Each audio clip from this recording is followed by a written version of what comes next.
Hey there, everyone! Welcome to today's stream of Werewolf the Forsaken Very Angry Dogs with storyteller Chris Allen. Today we're going to be doing Chapter 4, the continuing story. We're going to pass it over to Chris now to give you guys a little recap of where we are right now as the game's starting. Chris, why don't you take it away? Oh, yes. First, I'll do what I probably should have done the last two sessions, or I did in the first one, is the usual content warning thing of violence and body horror. So if you're not up for that, I'm afraid the stream is going to contain quite a lot of that, especially since we are starting off in the middle of a fight. So last time, the pack attempting to hunt down the grotesque tree of heads, or whatever the hell it is, a apparently claimed tree, sought out its traces in Red Orchard, which appears to lie in Predator King territory, the territory of a pack, the Red Harvestmen, who no one has told the pack about before, and no one had mentioned them. Entering the orchard, the pack pierced through several layers of protection, evading the controlled or influenced hares, for some reason, that were being used as physical spies, patrollers, getting past a fierce spirit bound to ward off unwanted mortal visitors, making a pact with the Colopexy, the actual orchard guardian spirit itself, and finally entering the ancient heart of the orchard, which appears to be a place that is not quite in tune and line with reality, but isn't in the shadow, where the pack found the Tree of Heads, which is a hive-claimed tree. It has many spirits bound within it, and three claimed, because the pack had been so stealthy and generally avoided any conflict on the way in, the claimed were not aware they were coming. So the pack are now caught in a battle with the three. The first is as to remind you, is the Rot claimed, is a woman whose already sturdy frame has been massively bulked and bloated out by the spirit possessing her, who, as of the end of last session, had been very badly injured but had a bit of a second wind. A fire claimed, who had attempted to flee the scene due to taking a large amount of damage, but which Thornbreaker had pursued in the hope of chasing down through the orchard.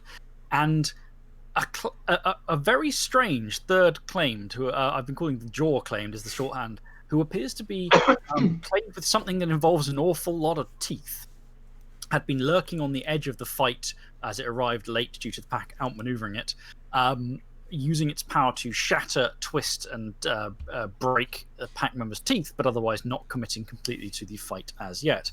I mean, the session last time was pretty straightforward. It was a hunt, and you guys were piercing the layers of defenses around this place, and it had all gone pretty successfully. Now, this final fight has turned out to be a bit more of a slugging brawl, because the Rock claimed is on her home ground near this twisted tree, which makes her obscenely resilient. But you were still making good headway. Now, before we get cracking, just talking quickly about XP spends. Keith, you were spending 2 XP on a craft dot, weren't you? Oh, you're muted. Sorry. I forgot to unmute myself. That is correct. Yep, and then 1 XP still banked. Yep.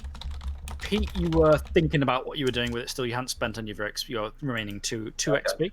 And Dan, you were buying a dot of athletics and Wolf Gift, Cow the Prey. Yes. So currently we've got nothing to worry. All the things that have been bought are available immediately. We were mid-fight. We'd got to the bottom of a round. Where we'd left it, after you had mostly downed the Rot claimed, her final act had been to win a grapple with Jack with a disgusting roll, pick him up and chuck him into a tree, smashing through it for horrific damage. Jack, however, had reflexively shifted to the killing form, Garu, so will heal all non-aggravated damage at the beginning of his next turn, and had risen up out of the wreckage, no longer a huge sort of direwolf, but an even bigger hybrid wolf beast, ready to lay some pain down. So, unless you guys have got anything else we need to cover before we start, I will start at the top of the new round. No. Okay. Good. I'm good. Right, let's get started. It is raining. The rain is growing heavier as the storm intensifies, with the occasional thunderous roar overhead. You are in a place that does not quite sync up to the rest of reality, given the slightly twisted rows of ancient orchard trees around you, but the storm reaches here nonetheless. And the hillock up ahead of you, with the small outhouse near it, the hillock atop it is the groaning, creaking, fleshy, twisted mass of the hive-claimed tree. Grown up around what looks like some sort of small shrine which is sort of almost consumed as it's grown. But rather more concerning to you are the claimed themselves.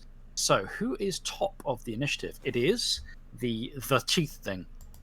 Now, this thing, when it turned up with its teeth, head erupting with teeth into jaws and things down the arms, it looked pretty horrific. It looked monstrous.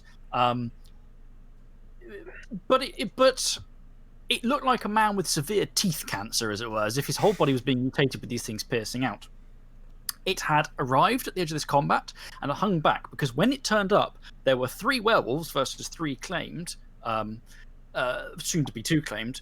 2 of the claimed were quite badly injured. The rock claimed was down with both legs broken at the time, and the fire claimed was really in a bad way and about to flee.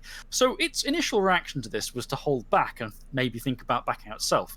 Now, there are 2 werewolves versus 2 claimed, itself included, and the rock claimed has, the knitting flesh, which I'll describe how it works in a moment.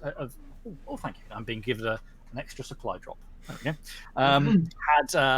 Had one of those legs has healed up, so it only has 1 leg rack. It's picked itself up, after the triumphant moment of smashing Jack through a tree. This thing obviously has recalculated the odds.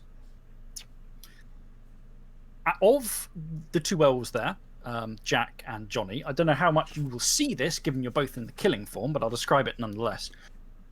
And you may later this may be information that you will be able to think through coherently later, given you're both currently in the killing forms mode of kill shit. There's a shiver, and for a moment, the teeth budding out on the twisted form withdraw back into the guy. And for a brief moment, apart from a disgusting shuddering of the skin as things reorganize underneath, he looks like a human. More than that, he is a guy fairly bulky, just shy of 6 foot, wearing these short-sleeved farm labourer's clothes, but on one arm is a load of tattoos that look like military regimental tattoos. His face is scarred quite extensively, and one eye is gone. It's not a fresh wound; it's a scar tissue. It looks like the guy was caught in an explosion. He pauses for a moment, head shaven, cracks his neck to look at you, and says in first tongue, in a voice that there is something underlying it, the grinding rasp of teeth, and something else almost metallic that I'm not even going to try and replicate with my voice without doing horrible things to my vocal cords, and says, "Looks like the tide of the battle is turning." And then a convulsive and frankly revulsive change overcomes the claimed. His mouth cracks open, teeth start to bud out in a fresh cancerous wave, and his head turns inside out, cracks open. The jaw and mouth rolls down his chest, cracking the whole front thing open as a section of the claim simply, as I said, turns inside out. Fresh waves of teeth, some larger than they were before, start breaking out in ridges of armor and grinding teeth along his skin. But as that does so, as well as the massive maw that's unfolding, something fresh comes forth with a retching convulsion. Blades, spearheads, sword blades, saber blades, axe heads, but not the tree chopping axe heads of the kind for people chopping. They are rusty often, they look old, but now he is as much weapons as teeth mixed in. He almost spines of weaponry, and now it has reformatted itself for close engagement.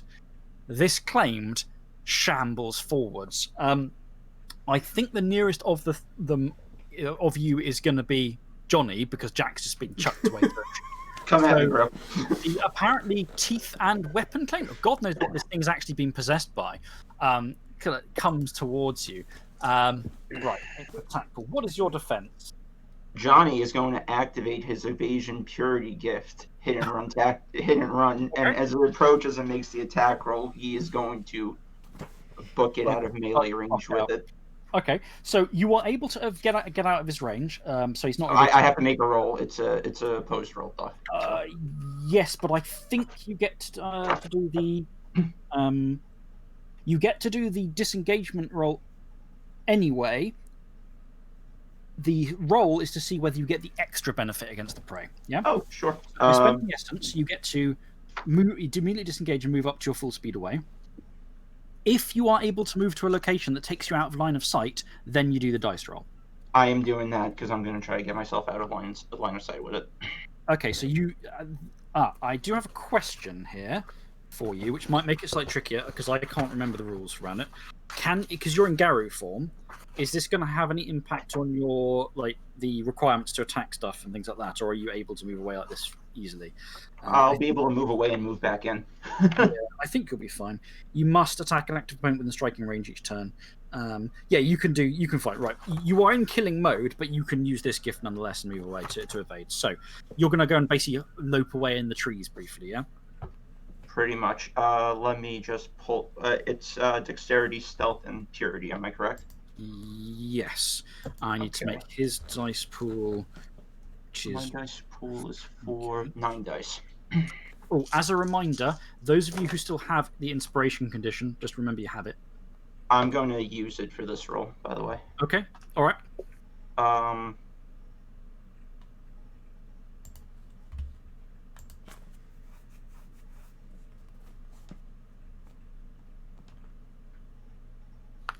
So you'll get a willpower point back regardless.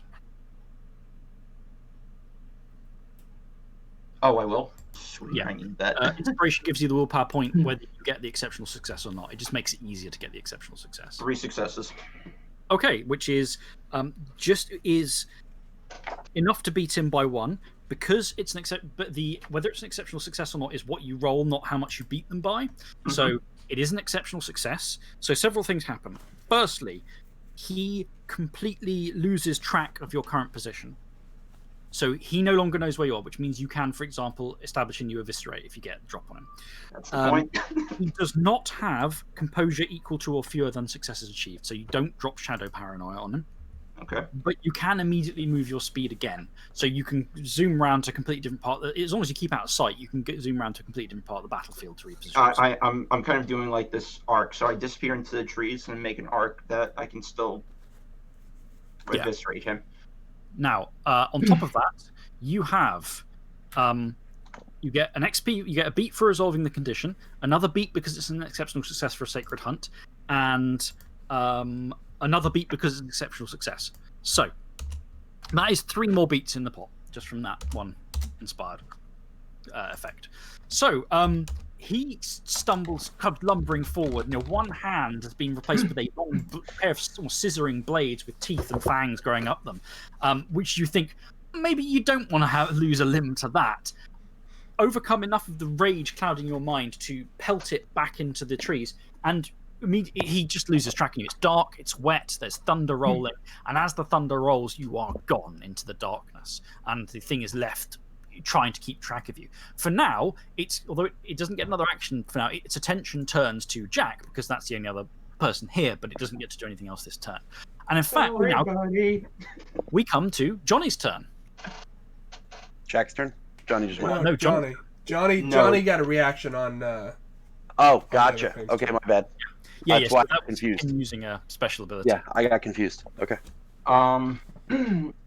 Chris, I already spent an essence. I can't eviscerate this turn, right? You can because it's now a new turn for you. So you have you've reset your per turn spell. Okay, so there is an eviscerate coming out on the tooth claimed. Okay, I love it. So you zip away into the trees, thundering along. On probably partly knuckling it because I imagine high-speed Garou requires you to go a bit on all fours, even given the form. Dash away. It's there looking around, looking for targets. Looks at Jack, and then suddenly, out of the darkness behind it, the glint of eyes, and this Garou comes hurtling out. Which I think it's your last turn of Garou. It is my last turn in Garou, so I'm making it count. Yep. All right. I'm spending a point of willpower on this roll. Yep. You have the drop on him, so he does not have any defense. So, straight roll with rote.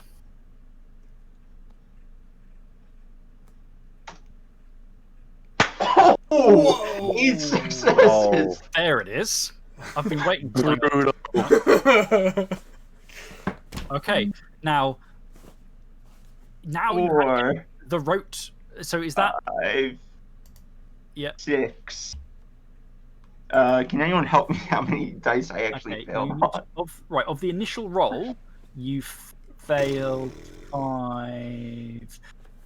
Yeah, you're rolling 6 dice. Okay. For any What viewers, he's rolled on the initial roll of the dice is 8 successes with 9. note. Only one, but 9 successes. Okay, so you're using teeth, I presume. Oh yeah. Claws do the same, but I'm going for the killing bite. Okay, so so it's going to be 11 damage in one hit. Now, just as a reminder for all you guys, of course, is but obviously for Johnny most relevant, do you have any of the living weapon any attack damage No. upgrades I need to know about? No. Okay, so it's just a straight 11 damage. Right. He has 2 points of armored hide, so he has 2 points of armor. And the reason I'm asking, so I know one of you I think has living weapon to the level where you just ignore. Yeah, I think Jack has ignore non-magic armor, which would go straight through this. So he's taking 9 lethal, which is not enough to fill his health track. So you come out the darkness, crunch into his back. There's that grisly. There's the sound of cracking teeth as the claws go in the back, and then you come in for the sort of the neck breaker bite, which was the way you would kill prey. Crunch in through this thick layers of keratin, and then a few bits of like cuts in your mouth as you hit weapon, but largely ignore it, and then rip away. And this thing staggers, giving this ululating shriek of metal blades on each other in its throat, like a sort of rasping noise, almost like a machine. Staggers, but holds itself up and starts to turn with the one eye, which has moved from the part of the head that's folded in and is sort of out among the blades of the gullet, this bloodshot eye settling on you. It's in a seriously bad way. You have rammed it heavily into wound penalties, but you haven't quite pushed it into aggravated damage. God damn it. However, that is 2 more beats. That's an exceptional success on the hunt. So, in the first 2 actions of this round, you have earned 5 beats by yourself by being Fantastic. a badass. And the first round isn't even over yet. Oh no, Thornbreaker. Okay, so I'm going to shift to Ursula, Chris. Do you have the it's an instant action shift, so unless you have the essence to spend. He's I'm saying when he When he drops out of Garo. Garo. Garth. This is my last turn, Garth. Okay. Johnny, so you have loped away from. There's the distant sound of battle against the rainstorm. You chased after this fire-claimed woman who turned again on you with this bone knife. She is blazing with flame. Her skin has these weird scorch marks. She's not burning. She is fire within her. Breath is smoke and cinders. Where she has been wounded, it is almost like a flame flickering out more of the injuries. She stopped to face you, and I think she'd hit you with the weapon and done a bit of damage. But you had caught up with her some distance away in the orchard. So, yeah, what's your plan this round? You are going now before she can get another. Yeah, so he's gonna try to get a killing blow, leaping at her to grab her with his jaws around the back of her neck. So I'm gonna go ahead and make my roll here. Okay, her defense. Let me check her defense. She is injured, so it is lower than it would be. Judicious defense is. Are you in Urshel form? I'm in Urshel, yeah. Okay, her defense is 5. Okay, so then I will be rolling 5. Bless you. The thunder Thank you. rolls. And the lightning strikes. You know what? I'm actually going to spend a point of willpower on the attack roll. That's going to give me another 3 dice. Yep. Alright, so that'll be 8 dice total. And just a senior question from Jack in our the damage from teeth, the natural weapon bonus and things is bonus damage, not bonus dice. Okay. Alright, so that's 4 successes plus the the 2 damage from my bites. That's 6 total damage. Right, let me see if she's still up. She is. You take 3 points of lethal damage from the flames as you basically slam into her and rip at her. But she is still up. She is really badly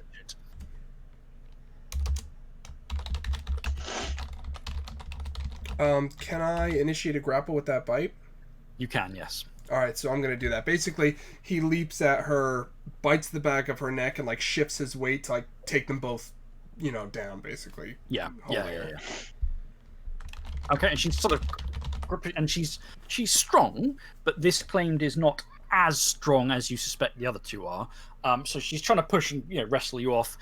You think she's largely hoping the flames will just burn you to death, which might do if you hang around here long enough. I don't know how much damage you've taken now. This is my only damage right now. I healed off the 1 bashing I had. Yeah. Okay. Yeah. And also, my damage doesn't protect from the fire, correct? My armor. The armor does not protect from the fire. Yeah. So this 3 lethal is the only damage I have right now. Okay. And actually, I can spend a point of essence to... But, yeah, I'll spend a point of essence to heal 1 lethal off, actually. So I'm down to 2 lethal. Okay. It would now be her turn, but she's grappled with you. So you'll both go on. You'll both do the grapple next time. Now, Jack had just turned to Garu form, pulled yourself out, and ahead of you, through the haze of rage, you can see the rock claimed rising to 1 leg. As her regeneration, rather than simply knitting her flesh together, the damaged sections are rotting and being sloughed off as fresh growth happens underneath. So you can see chunks of bone from where her legs have been shattered, just being sort of pushed out of the flesh, just rotting chunks of bone, as the claimed is otherwise sort of rebuilding herself within. 1 leg is no longer racked, so she's only got 1 leg racked now, but it is still a penalty. And she's looking at you in a kind of, bring it then, boyo. Okay. So, and I don't know if it makes any difference to combat, but as Jack gets up in this whole, bone crunching, new teeth growing out because I regain all my health. Yeah. So the teeth that were broken, reform and fall out, and Jack is going to let out a blood-curdling howl to Winter Wolf. I don't know if it matters, but it's 2 successes. I don't know if that does anything. I rolled a manipulation and intimidation. It would probably be presence rather than It's the same roll then for me. Okay. The howl. He's looking to strike fear into their hearts. There is a reaction in her expression, but you have a very hard time reading it because you are in death rage, and it's not evident like, oh no, but there is a definite reaction. Maybe once this is over, you might think back and go, what was it? How did she react? Right now, there is a reaction, but she's holding her ground. Okay. And then I come charging through the trees, what's left of the ones I went through. And what? No, it's good. Yeah, it's smashing funny. the wreckage of the old He Back to throws the tree I west went of the through. tree of his way. He throws the shamble of the tree out of his way. Okay, so her defense. Now she's taller than me, right? Oh yes. No, not in. Okay. Hold on. What size are you in war form? Very big. Size In war number. form, I am size 7. Okay, you are the same. I mean, obviously there may be some slight. I don't know which of you is literally taller, but you are both the same size category. Oh, okay. I thought she was slightly bigger. I thought she was size 8 or 9. No, she's size 7, so she's a good like. Oh, okay. 9 to 10 feet tall. Okay.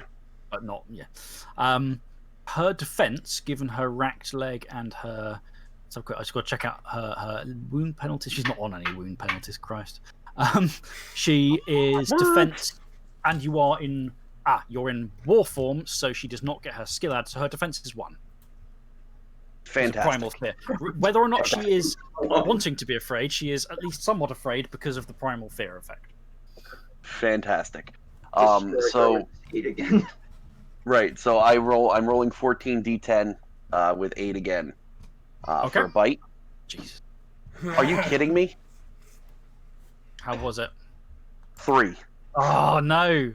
God damn it, these dice. Well, still a palpable hit. So I can't use the inspired condition on that, right? You should use it before you make the roll, unfortunately. I'm looking at 14d10. I'm like, there's no way I can't at least get 5 out of this with 8 again. And sure enough, here I am with no. Yeah. At least you It got just- the 2 extra damage for your bite. That's Makes true. me Right, feel I bad get 3 for extra damage because I have living weapon bite. Oh, there you go. Oh, yeah. yes. So can you tell me the total damage you've done? The total damage would be 6. 6. Okay. Her home ground. And then I'm reduces going to that by initiate a grapple with her. 3. Okay. Yep. So you're grappling her again. Right. So she is on that much damage. It's fine. Let me have a look at the table. She would obviously actually can't act, but her regeneration is also giving her some healing. She's really badly injured now, but still, okay, and that's the end of the round. We rock back round to the tooth blade thing claimed. Johnny had leapt out to give it a good, to tear into it. It's turned around now, and it intends to attack Johnny. Can I do it again? You've used your essence this round because you eviscerated. So unfortunately, I can't do it. Okay. no evasion this round. Okay, yeah.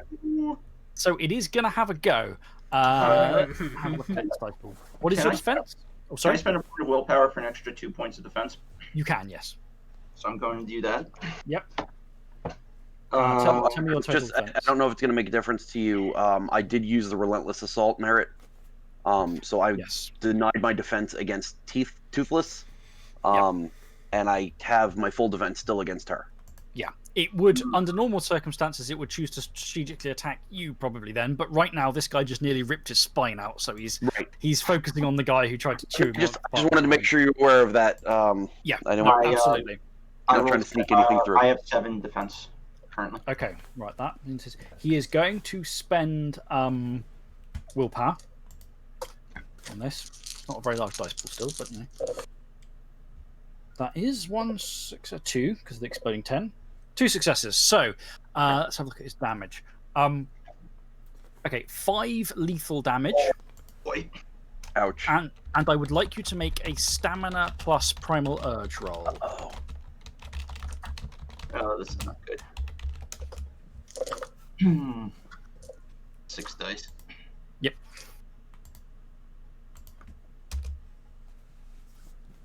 I miscalculated, boys. What, yeah. I haven't rolled yet. I just said I miscalculated. 1 success. Okay. Unfortunately, that is not enough to beat him. He also, you're in Urshal form, so he's going to leg rack you because that's what you got. You take a leg rack from that damage as well. When you heal the damage you've just taken, the leg rack will go. So he turns with his scissoring, snapping hand blades of fingers that are some teeth, some knives, lunges, and rips down your flank around one of your forelegs. And it's the blades and teeth literally chew and tear at you as he rakes down. It's not as deep as it could be, but it's a big gash down your side, blood spraying out. Yeah, I could use help on that one. That is him. Johnny. All right. How much defense does he have? He has defense of. It's gone down now. 5. Okay. I am going to attack him. Yep. With a defense of 5, that becomes. I don't roll a great dice pool. It's like 4d10.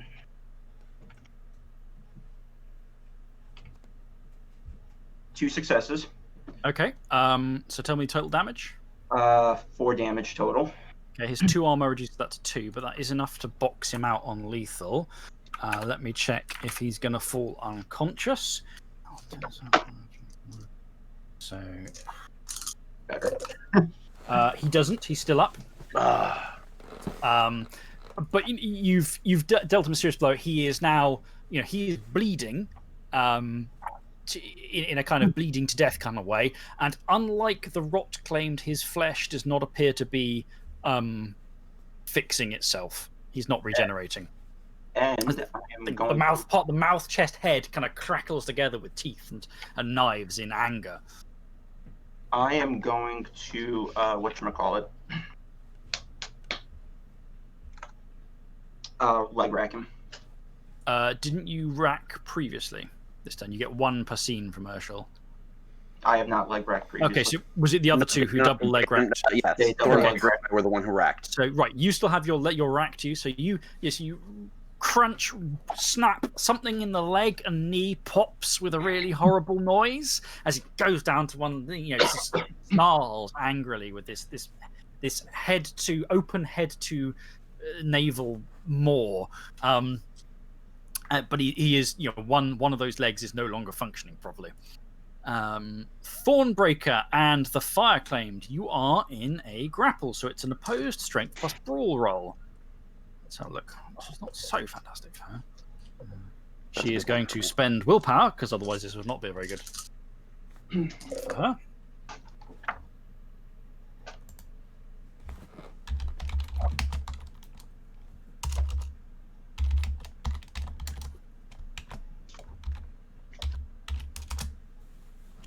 Three successes from me. Okay, so as you've got her with the jaw and you're trying to wrestle and bring her down to sort of to take her out, she's got one burning arm round your neck, which is sitting away, and she's trying to bring the knife round to stab you. As you are wrestling for a moment, she says in first tongue, what does she say?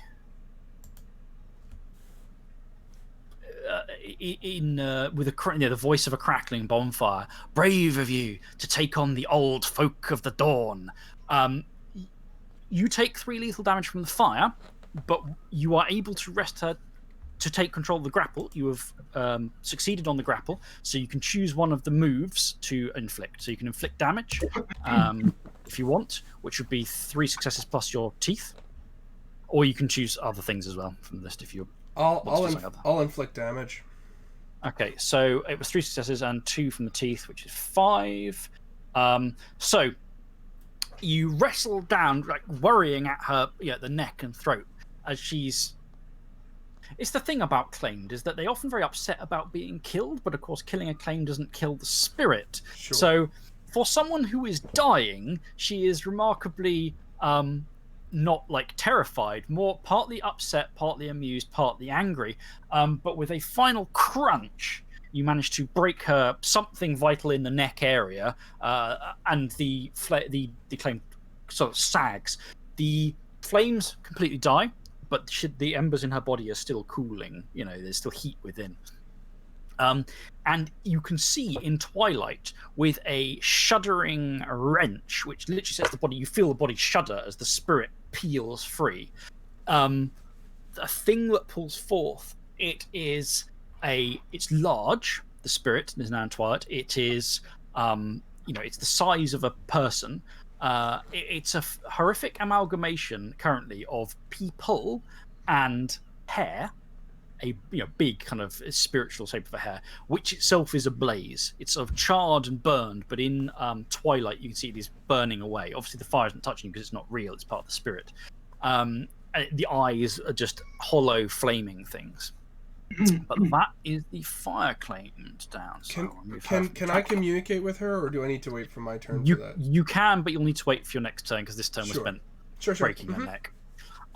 Jack and the Rot Claimed. So, yeah, you are currently grappling the Rot Claimed. Would you like to make an opposed strength plus brawl roll? I figure out hers again. Yes, I would. All right, an opposed strength plus brawl out of Jack in Garu is significant. 5 successes. Okay, so firstly, I'm going to put the 2 beats in. Because it's a grapple, you get to choose 2 moves. You can't. You may not want to choose 2 moves if there's nothing else you want to do, and you can't repeat twice. So just to give you a list of what you can do, having grappled and exceptionals. Oh, you have beaten her. She didn't roll 9 this time. Okay. Okay, good. You can. So the 5 successes, they do count as exceptional too. Yes, Awesome. even though she rolled some, if you succeed at all, the total successes you rolled is what you count to see if you're exceptional, not how much you beat the other person by. Gotcha. So if she rolled 8 and you rolled 9, you would still have 9 successes in terms of effect. Okay. So you can break free. You can control weapon by turning your opponent's way. By basically, you can take control of her staff. You can damage your opponent by dealing bashing damage equal to your roll successes, or in your case, you can just bite or claw her with that. Or if you control a weapon, you can use her weapon against her. You can disarm her, removing a weapon from the grapple entirely. You can drop both of you prone. You can hold both of you in place, so neither of you can apply defense against incoming attacks. You would need to hold, and then there's a restrain move if you have like manacles and stuff. And you can take cover behind them. Obviously, what I would suggest you do is inflict damage, but you might want to disarm your opponent, for example, get the staff off her completely. So the intention kind of the grapple. So you said I can choose 2 moves, right? Yeah. So obviously damage is going to be one of them. Now, do I roll my normal bite attack No, type thing? you do damage equal to your successes plus your bite damage. Okay, so that would be 8 Yeah, you just do 8 damage. that I deal to her. Okay. Now, the purpose of the grapple was, and as I said, it was kind of like one of those, I'm trying to move her away from the tree, because the tree is healing her. I didn't see anything in that list that really You kind can of also means that. No, I think it should be there. There should be a moving one. It's equivalent to taking cover, so I would let you move her up to your successes in yards, as long as it wasn't high your move, which it isn't. So you'd be able to move her 5. You basically be able to pull her 5 yards away from the tree and do damage to her if you want. Right. So well, I think it's kind of one of those, like, you know, we're locked in the grapple, and Jack just starts walking forward with her and pushing her back. Yeah. Digging into the ground. So it would be smarter to move her first and then inflict damage, right? Just hold. It all happens in the same turn. Yeah, it all happens simultaneously. So, so if that's what you're doing, you start to with the grip. You know, you've got her claws in. You're ripping and tearing the mouth and pulling her away. It's 2 huge figures now struggling in the center of this glade as you haul her. Splashes of blood as you go. So that is 8 lethal on her. It's going to be 5, but is still enough to box her out. She also loses the armor because of living weapon. I don't know if she has armor. She doesn't have armor. Her damage reduction is from the supernatural effect of home ground. Okay. So, she and I need to get she. Right, so I need to keep track of this, but she will have to make a roll. Although her stamina is absolutely disgusting. Fail.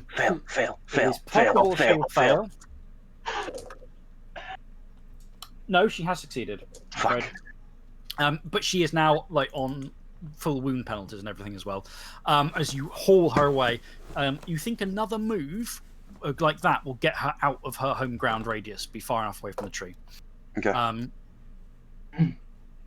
Okay, that was Thornberry. And she would be trying to say something, but she's too busy having you chewing on her and trying to struggle away, so she didn't say anything notable. The rock claimed is, and her skin, as you rip and tear, you feel sections of her flesh split and burst and horrible ichors and then start to regrow. It's disgusting. Smell strong rotting apples as she goes. Terrible. Background to the top. The thing of teeth and talons, which had hacked deeply into Johnny, now has a kind of like, it's got enough strategic ways to go, my buddy there is being hauled off by the giant wall of flesh. On the other hand, that is a giant wall of regenerating flesh, so is it worth it? No, I'm going to keep on trying to hack up the guy, the person who tried to hack me up. I'm gonna fear me like a goat, like a fart in the wind. I'm gonna do it again. You've got evasion this time, have you? Yes. Like a fart in the wind. Give me the Terrible. Give me your dice roll then, as you evasion away. So spend your essence and give me the result of your roll. Yep. Give me a second.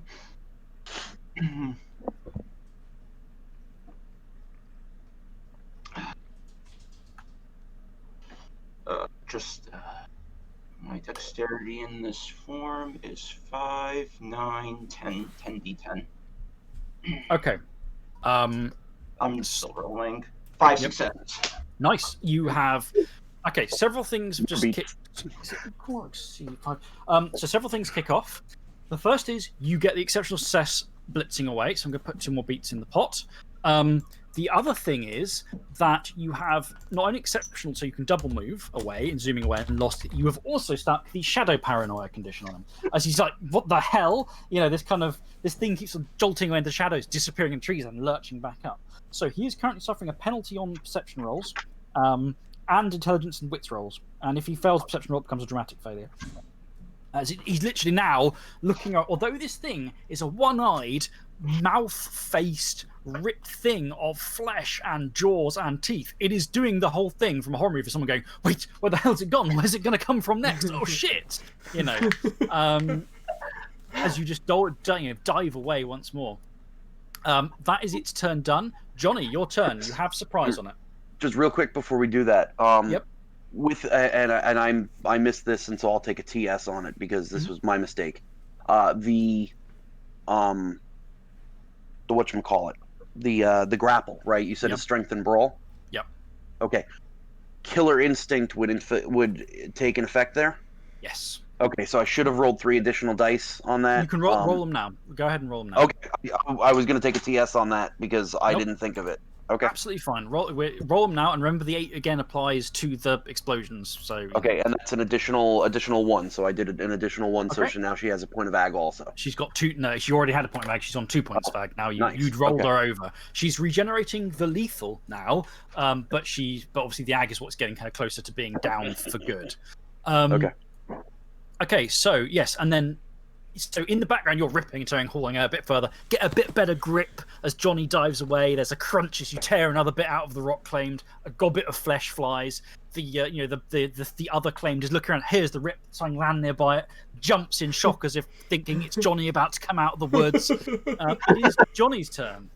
Johnny is about to come out of the woods again. He's about to detect Here's this. Johnny. Seriously. Pete, just once, I want you to give me a surprise, motherfucker, when you do this. Doesn't have to be today, but just once. Can I do it in first tongue? Yeah, absolutely. And it won't blitz your. It's a really cool thing. It won't kill your actual surprise. You'll get the full surprise. Oh my That's God. fantastic. This is amazing. Sorry for I'm just. Now, his defense is now. No, his defense is irrelevant because you've got you're surprise attacking him, so no defense. Yeah. Okay, it's 60-10, I believe. Oh, you should have more than 60-10 if you are. Oh no, just is it flat? Yeah, 60-10. Ursul, I don't have any willpower left to spend. Oh right, okay. So you're just down to your basic attack pool now. Yeah. But is the +2 strength from Ursul should get you a fair distance. Yeah. My base strength is normally 2, so Yeah. Ursul gives me. Yep.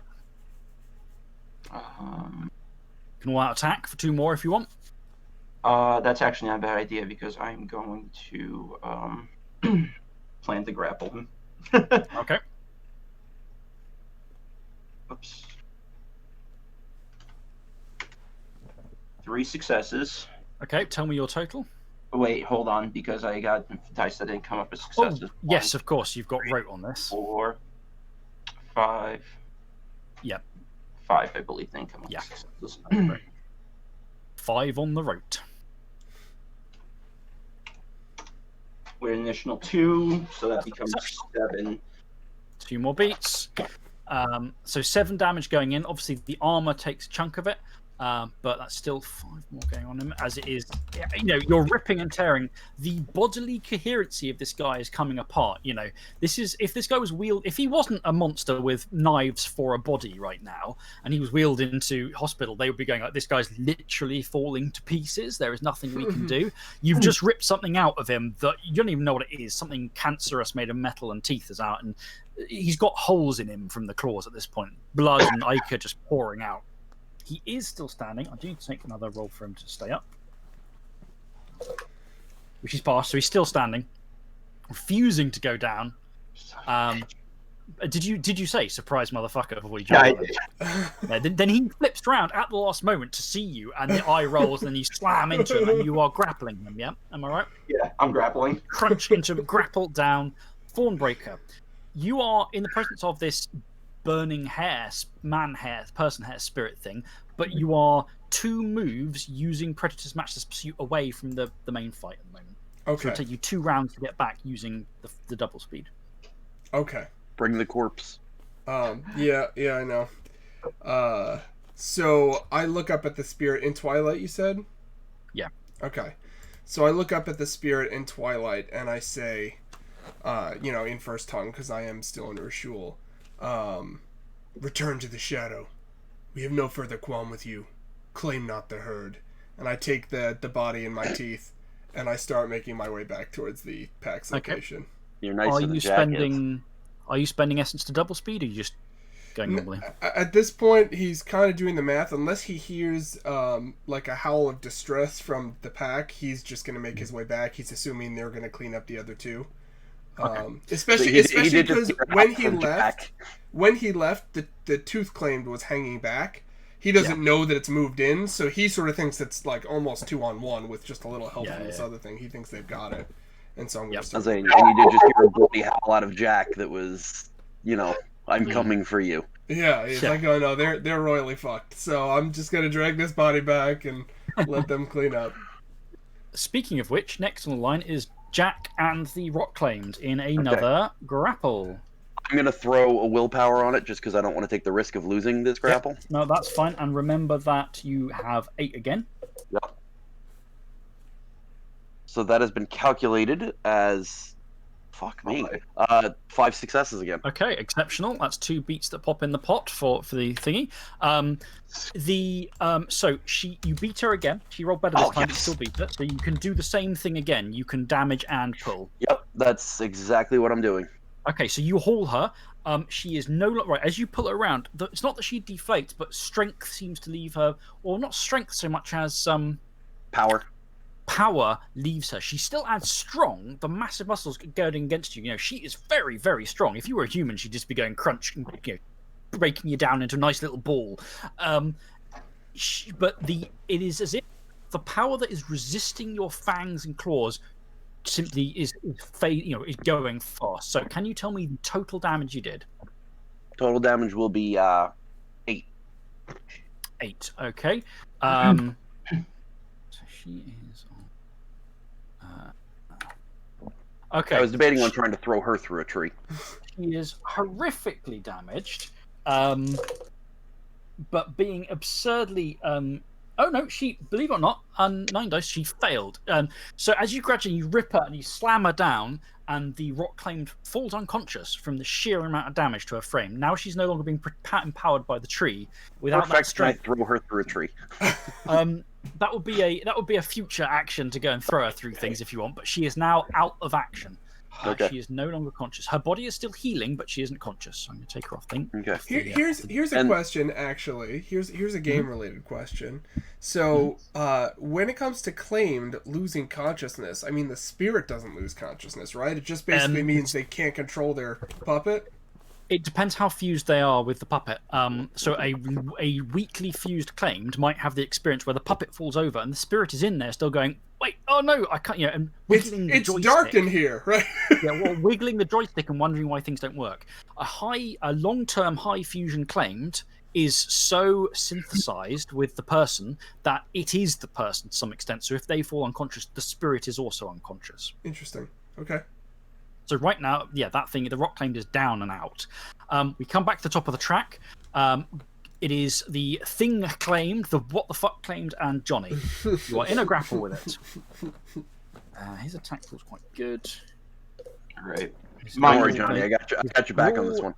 Is not so good as his weaponry dice pool. So, so it's a strength plus brawl grapple check. 2 successes. I have some bad news for you. Oh no!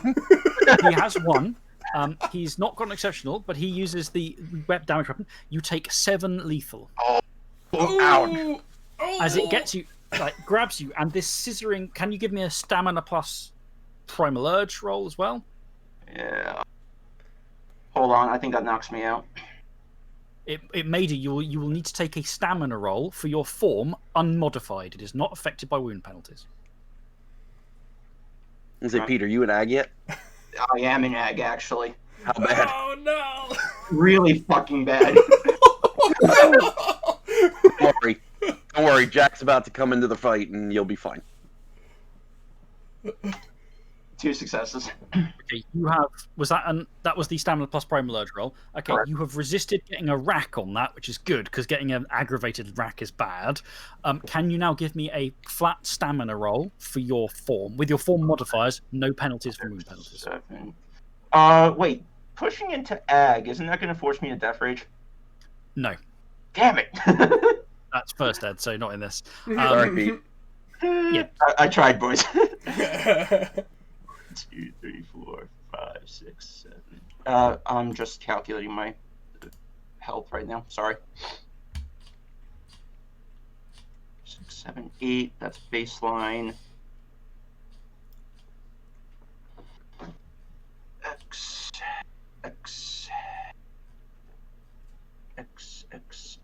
X. Full up on lethal with 2 ag, boys. Okay. So you can't spend a point of essence to drop one of those ag? All right, so I literally Full spent on. all my essence going surprise, motherfucker. It would be unfortunately it would be too late to reflexively heal the lethal. You can refill if you had essence, you could reflexively heal lethal now, but the ag is not. Yeah, is it too late to sort of heal lethal before the ag hits? Right. Can you give me that stamina roll, please? Yes. It's stamina plus resolve, isn't it? It's just stamina, but it is your flat stamina, including the bonus for your form, and there is no penalty from wound penalties. This is important. Okay. So that's 5d10 in this form. Yep. Okay. Okay, good. This is good because if you fall unconscious, you revert to human form, which adjusts your health track as a human, so you take even more ag damage. So you have succeeded. This thing is ripping into you and hacking and tearing. You are still holding on. You are holding on to a thread of consciousness, and it's hacking. It's literally, it grabs you by the scruff of your neck. It's not as strong as the rock claim, but it's still, it's holds you up by the scruff of your neck as it's simply slamming these blades into your gut. And it just looks at you and says in first tongue, "Brave to fight a lord of war," as it's having splashed and sprayed with hot werewolf blood. Are you screaming in pain? Basically, is this thing? There was a sharp yelp. Yes. So Thornbreaker, are you now booking it back? Yes. Once Thornbreaker hears this, he breaks into a run. Can I run basically unhindered? Because this is a human-sized body. Can I run unhindered with this thing in my? Are you Predators unmatched pursuing? Are you spending essence for the double speed? I thought that's for the scene, isn't it? No. You get the key benefits. Yeah. But the double speed is an essence per round effect. My glory being added to my speed is for the scene, but doubling that is an essence per turn. Yep. Let me just take a look at how much I have to spend. I have 3 left. Yes, I will spend a point of essence to double my speed. Okay, you arrive this turn at the edge of the clearing round the head tree of heads, and you can see Garou standing triumphantly over the broken body of the rock claimed, and then this thing of teeth and blades just holding your other packmate up by its neck inertial and just ramming swords into your packmate's gut repeatedly. So next on the list, however, is Jack. Ruin his day, buddy. Ruin.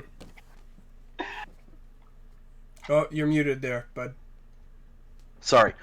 So Jack, I'm assuming heard this is what you get for brave of you to come up against the Lord of War. Yes. Okay. And I heard the yelp. Oh yeah, you can even in Death Rage you look across because your Death Rage can go like that. While if you lose it to your Death Rage, you will go killing everything. Currently, that is your pack member though. And that's something that makes you even angrier. This guy is shanking your packmate up.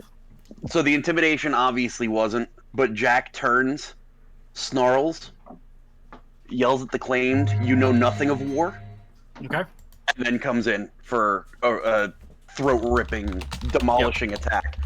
Now it's grappled with Pete, so it doesn't get its defense? It does because it's not held, but its defense is not as high as it would be because it's boxed out with damage, and it's got Primal Urge, Primal Fear. And it has one defense against you. It's like Wreck too. And, he has no defense against you then anyway. So, Compounding in there, when you say that whole thing of... something I missed is that I actually have 2 extra strength for Primal Urge, so I've been nerfing myself by 1 die, because I've only been giving myself 1. Yep, so that's my mistake. The thing looks at you as you pile in, and when the yell, it looks happy, and it's hard to see. This thing's mostly teeth and fangs and claws, swords. But what is left of anything expression of you piling in is like, yes, more fighting. It's like it's happy for you to if you come in, Right. not in a kind of haha I'm gonna mince you, more of like this is gonna be a good fight kind of thing. Right. Give me 1 second. I gotta find. I don't remember my dice pool. I gotta Something ghastly. recalculate here. Yeah, it is. So it's 9 from strength, an additional 4 for my brawl, so it's 13 plus another for my bite specialty. Yep. Right. Yep, 9, that's right. 13, 14, and then I'm going to use Relentless Assault. Okay, so So 16. he's the only one, so it's 16d6. I'm going to take the I'm going to use my Inspired condition, because Okay. I have a feeling this is coming to a close soon, Okay, and I don't want to waste it. Nope, get a willpower point back then, and let's and Oh, go that's to town. sir. PowerPoint. Use that immediate. Oh shit! 13 damage. How much? 13. 13 successes or damage? 10 successes, 13 damage. Okay, right. If that finishes it, I would like to rip its head clean from its body with my bite. And you ignore armor, Or don't rip it in you? half. Yes, I do. Right, because that was an inspired. That is 3 more beats to the pool. Right, let me just calculate. I think he's very, very dead. Yeah, so you spam him. He doesn't really have enough head left because it's turned Then can I inside just out. rip him in half? Yeah, you get a grab, hook in the sides of the maw that runs down him. You know, and the blades, punt and teeth, punch into your hands, and you just use them for extra grip as your flesh is regenerating. Rip and tear, and you rip him seam from neck to groin and tear apart this thing as it obviously the claw hand holding your packmate goes loose. Rip, drop the pieces, and there is that shuddering of flesh and spirit as the spirit within pulls clean into twilight, and the spirit that you see is is the size of a well, he's not saying a pile of skulls is doing him a disservice. He's Okay. not quite a hill of skulls, but he's quite a big pile of skulls. I like a him. pile of skulls and jawbones. Some of the skulls clinging with rotting stuff, and there are. And in the pile are jammed into it or sticking out of it are spears and blades. It looks the spirit looks like a trophy pile from a slaughter. Can we take this one as a totem, guys? It I like is- this one. I feel too strong for it. It is. I like not- this one. It is It might be moving too strong slightly. for us, bud. The skulls are chattering and rolling, and the thing's blades shift through as it's sort of pulls itself up to hover as this mass of spears and heads and jaws and shattered teeth. So that is the spirit. That is the spirit form of it. You are downed off the grim, which means the combat is over. I'm going to look at the spirit. Yep. And tell it, you know not of war. Tell your Okay. friends. Tell your friends. The herd in our territory is off limits. It gives a rattling, hollow laugh of the many skulls and goes, "I am war and have been for long ages. It has been a pleasure to tear and be torn." I in this almost like warrior respect thing in the killing form, Jack kind of nods a respect, and then turns, jumps on the rotted one, and starts ripping it apart. Okay, If Johnny could, he'd flip it off right now. Johnny flips it off. Was that? No, if he could, he would, but he's stuck. okay. Yeah, because you don't want to shift back forms until you have regenerated enough damage that it won't just do you more ag. So yeah, stuck as a wolf right now. So as Thornbreaker comes in, you see your packmate tear this thing in half, scatter the pieces, then leap onto the thing. I assume that Jack will flip out of Garu rather than go into Death Rage, rather than stay in it. But you are able to kill the rock claimed with no problem. So you rip into the carcass. When she perishes, the spirit that emerges is like a sloughing. Oh, a very small person in a tiger shirt has come to see me. Oh. Appropriate timing. It's very appropriate for babies. This material. Hello. Rah, rah. Rah. How you doing? I'm Hello, thinking of little going in, ones. Molly, because I'm telling about horrible things happening to people. Yeah. Bye, Molly. Yeah. Oh, she doesn't want to go. She's holding on. Oh, yep, she's free. Holding on for dear life.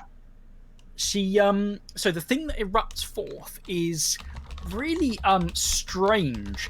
It's like an Escher-esque tangle of tree branches, fronds, leaves, sickly rotting fruit around a mass of rotting matter.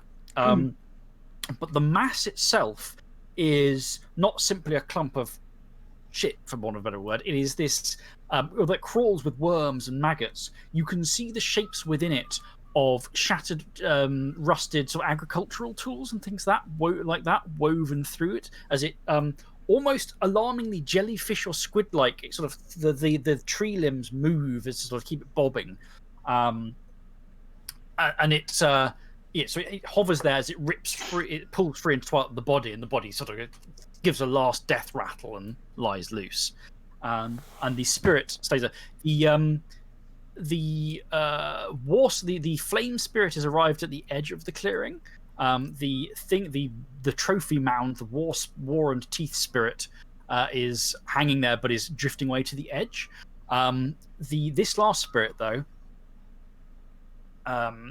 hangs there over the carcass as Jack reverts to another form out of the Garou, and the body lies dead. I'm going to drop to Dalu because I have a feeling I need some tools. Yeah, and the spirit says in first tongue, the rot spirit says, thieves, scrumpers, would-be harvesters, why'd you come and kill us? So Thornbreaker steps forward, still in Ursule form, and in first tongue says, "Claim not the herd. These are the laws." Ah! So there's a wet, glutinous noise. Such laws as we worry about are different ones. Are you here as thieves? We are here as law keepers. The old three keep to laws that matter. I also respond that we paid the Coliplexy. We are not thieves. Yeah.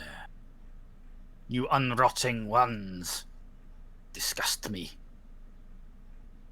But we will be seeing ye again, no doubt.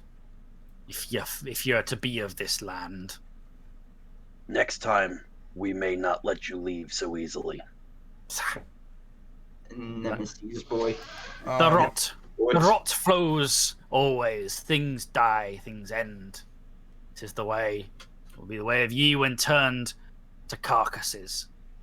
But us, we of rot. We are born again of it. You cannot kill us. Never truly. We have no further qualm with you, spirit. Return to your side. Nay, it is true. With the death of the vessels, we are done. With the death of the vessels, we have done what we swore to do. And it gauntlet breaches. Yeah. Vanishes. The flame spirit has come apart into a cascade of flaming hairs in twilight that are sort of just gently watching you from the edge of the thing, but running around. The spirit of war, this pile of heads, is now hanging around. Is sort of floating closer now. You think? Are you warriors? Would you be warriors? Yes. Whose banner do you fight under? The rattle of metal with its voice. Can I have an aside with the boys? Okay, aside with the boys. Our own banner? I don't know.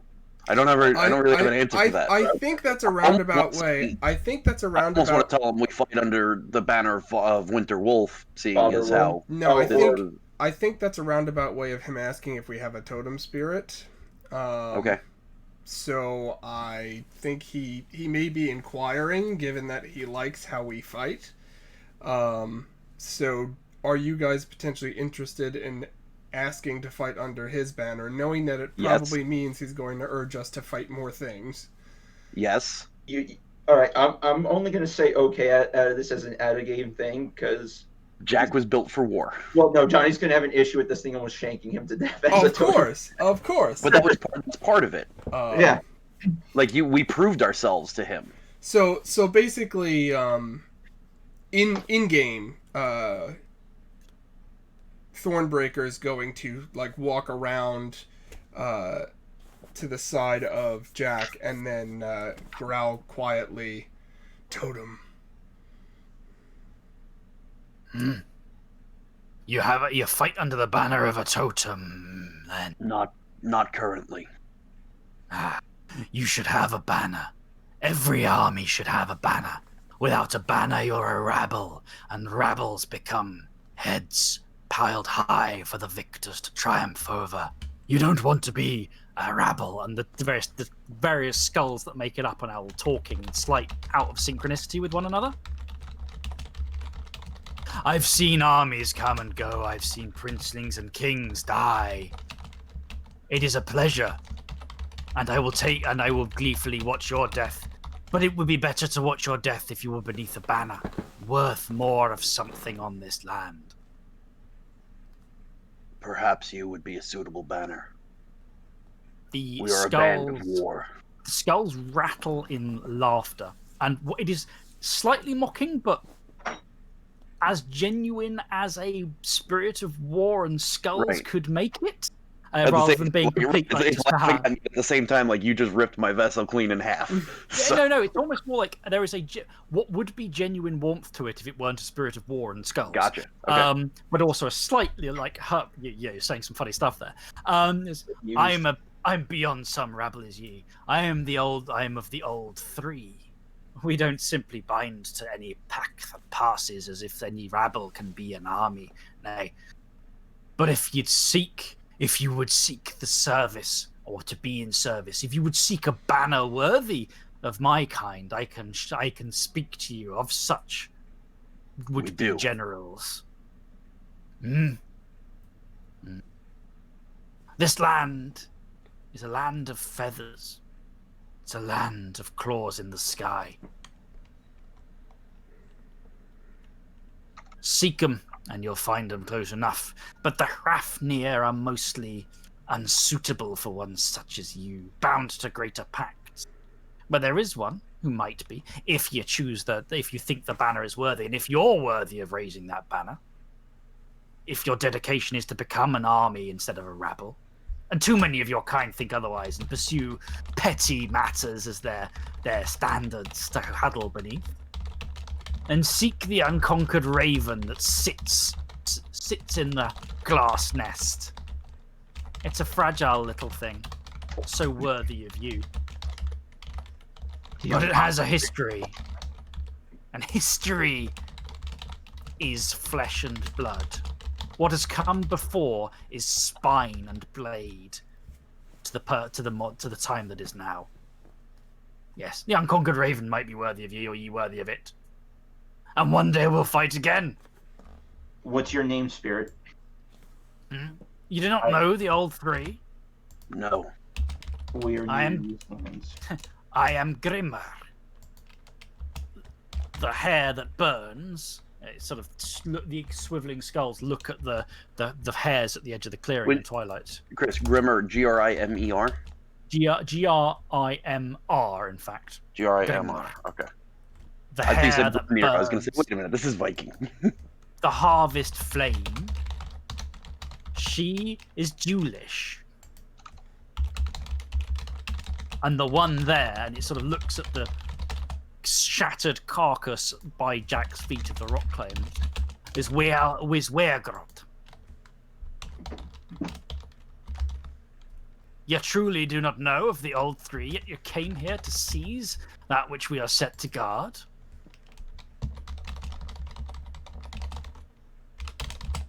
Yes.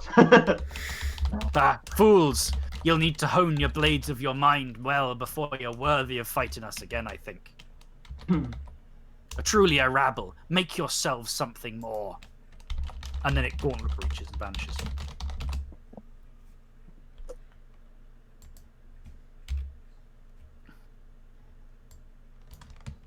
Okay, so we're now alone in the clearing? Yes. Well, no, the hairs. There are the hairs with burning eyes intertwined at the edges, but the flame spirit is hanging back. I have a question. Is the claimed body of the fire spirit still holding that knife? Because I really wanted that thing. No, but you can easily go and retrieve it. All right, I'm without gonna retrieve it problem. when we're done. Okay. Yeah, it is a bone knife of a design that you do not recognize, but obviously a purposeful design. And it's not like the design is not like some crude eldritch alien thing. It's quite now you look closer, it's quite got a bit of personality to it. It's more like slightly medieval, with where they'd have the sort of dancing skeletons and stuff like that. It's that kind of thing down the edges, scrimshawed into it. Well, while he's looking for that, I'm gonna change to Well, Dalu. I'm gonna look for when I'm healed. I'm gonna change to Dalu form, and I'm actually gonna go back to where we saw that building that had like the equipment and stuff. Yeah, it's right there. Yeah, to look for some chainsaws. Okay, there is a in the outhouse. There's food cooking on the pot of some simple stew on a stove. You probably want to turn that off so it doesn't end up like burning everything down. Mm-hmm. But it's like a 4-room outhouse. There's one room which is obviously done up almost like a living space. Although there are no beds or anything here. It's odd. It is a living space with some simple fold chairs and one very sturdy, partly crunched old chair where the rock plane preview sat, which is horribly like reeks of rotting apples.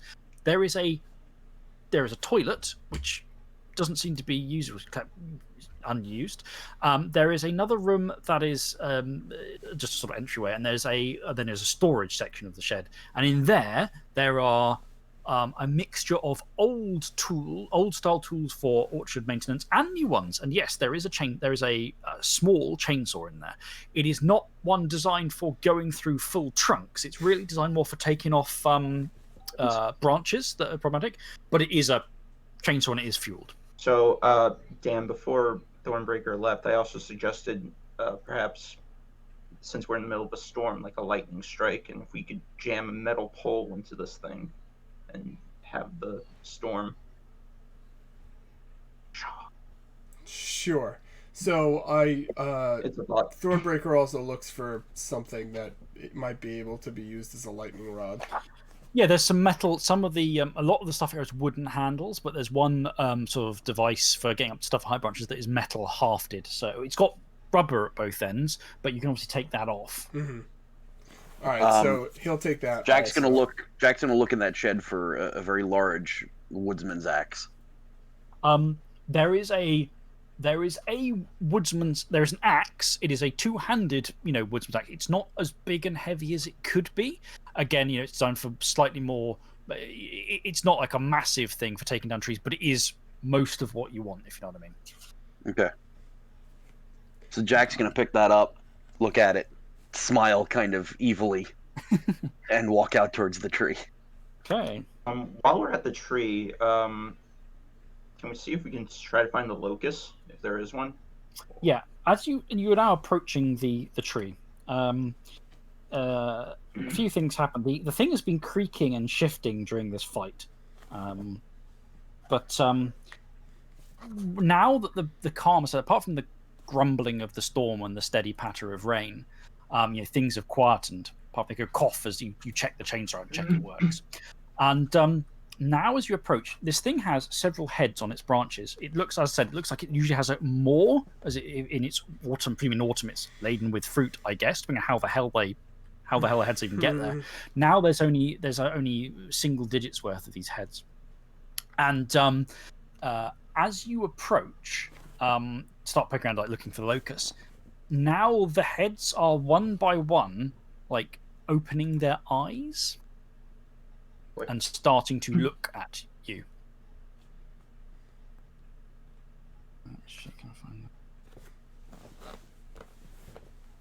They are not currently saying or doing anything else, but you are now being actively watched by the tree's fruit. Chris, how long has it been since combat ended? You've had at least 15 minutes. All right, that's a point of lethal. I heal off, and I can actually start moving in Dalu form. Yes, you're no longer like yeah, absolutely. So I've healed off one as well, so I'm down to 4 lethal. Yep. Can I also say how much I appreciate the fact that werewolves heal aggravated damage quicker now? They do. It still takes a long time, but it is still, I think it's half the speed. It's twice as fast as a human. Yeah. to heal it or something like that. So I'd just like to add that I have no damage. that's Garou for you. Just to rub it in. What's your plan? You currently, the tree is not well. If you get the impression almost like the tree might be waking up, it doesn't seem to be making any aggressive moves, but it's things are paying attention to you here now.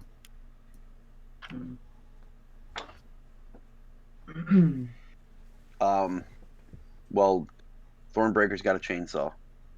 Is it time to try a chainsaw? I think it's time to try a chainsaw.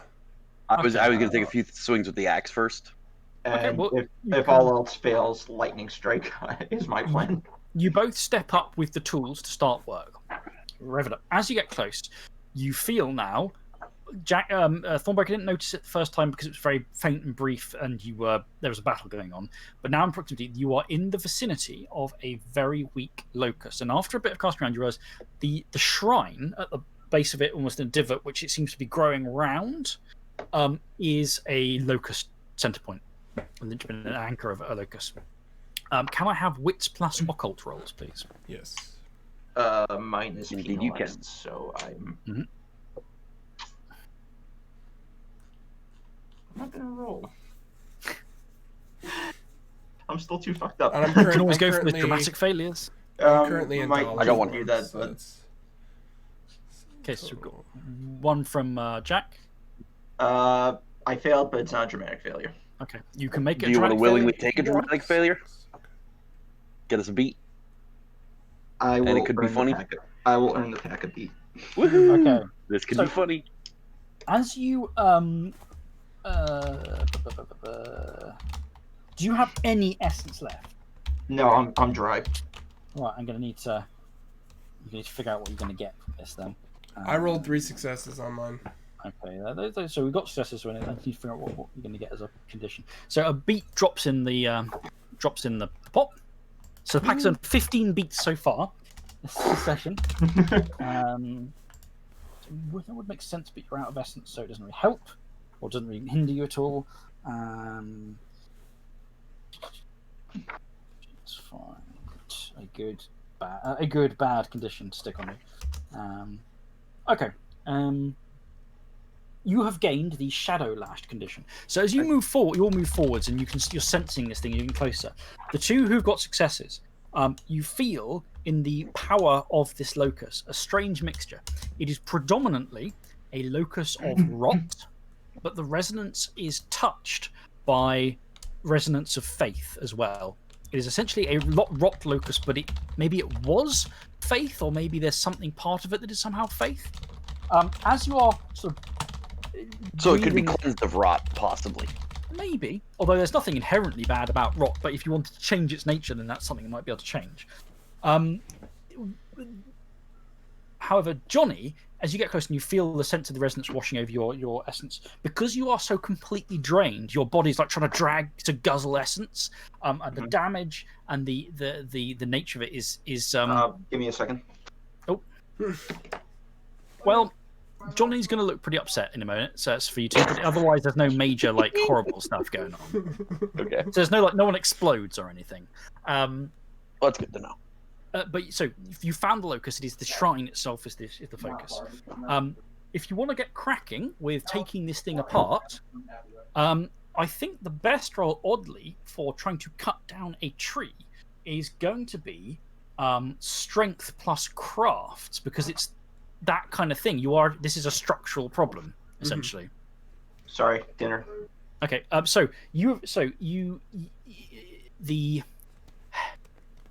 I going to say? Yeah, basically, your body is reacting poorly to the sheer lack of essence you've got, and trying to suck this stuff in is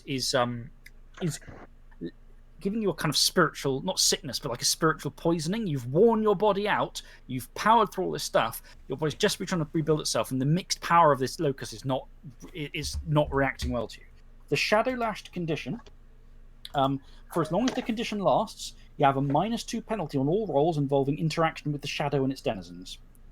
You can resolve it by successfully performing a rite, having a meaningful interaction with a spiritual touchstone, or meditating in the shadow. Well, I think Johnny's going meditating. Yeah, No, since we completed our Sister Daw, I would like to replace that aspiration with interacting with my spiritual Okay. touchstone? You haven't finished the Skardar When yet. we do. Right. Yeah, and to be also, I forgot to say at the beginning, of course, if anyone had any finished aspirations from last time, you need to update them. But I forgot to mention that because I'm a lemon. But anyway, So Chris, would my aspiration for destroying Acclaimed have? it will be at the end of the session. We'll tag Okay. we'll tag that. But if it was something at the beginning of the session that was Right. already filled. Right. Okay, cool. So yeah, as I said, strength plus craft to try and do severe damage to the hive claimed and tear it down. All right. All right, so I got 1 success plus Yep. whatever the weapon damage is. It's the weapon damage isn't too relevant. It's more because it's not a health track you're working on. So and it looks like Thornbreaker got 3. Oh no, that was a different roll. That was the Okay. perception you asked for the wits and occult Yep. roll. So this is going to be 5d10.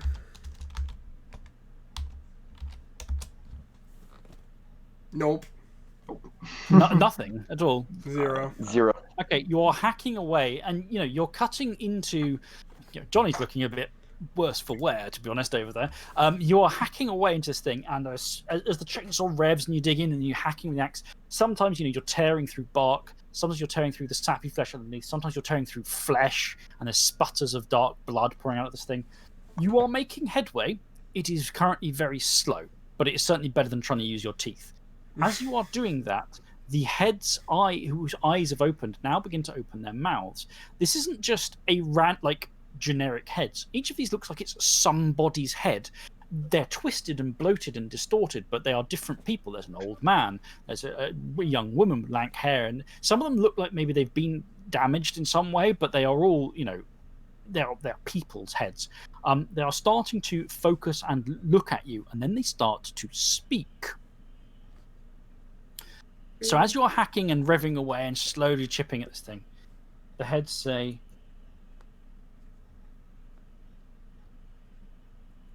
blade bearers, cutters, destroyers, and each different head start to speak. Why are you here? What do you seek? You seek to destroy? You seek to destroy. In frustration, making much slower headway than he wants to, Thornbreaker momentarily throws the chainsaw to the ground in frustration and turns and says, "You know the law." Law. What law binds all but the laws of the shadow? The true laws of the shadow. The shadow. You are creatures of both. You are not bound by laws.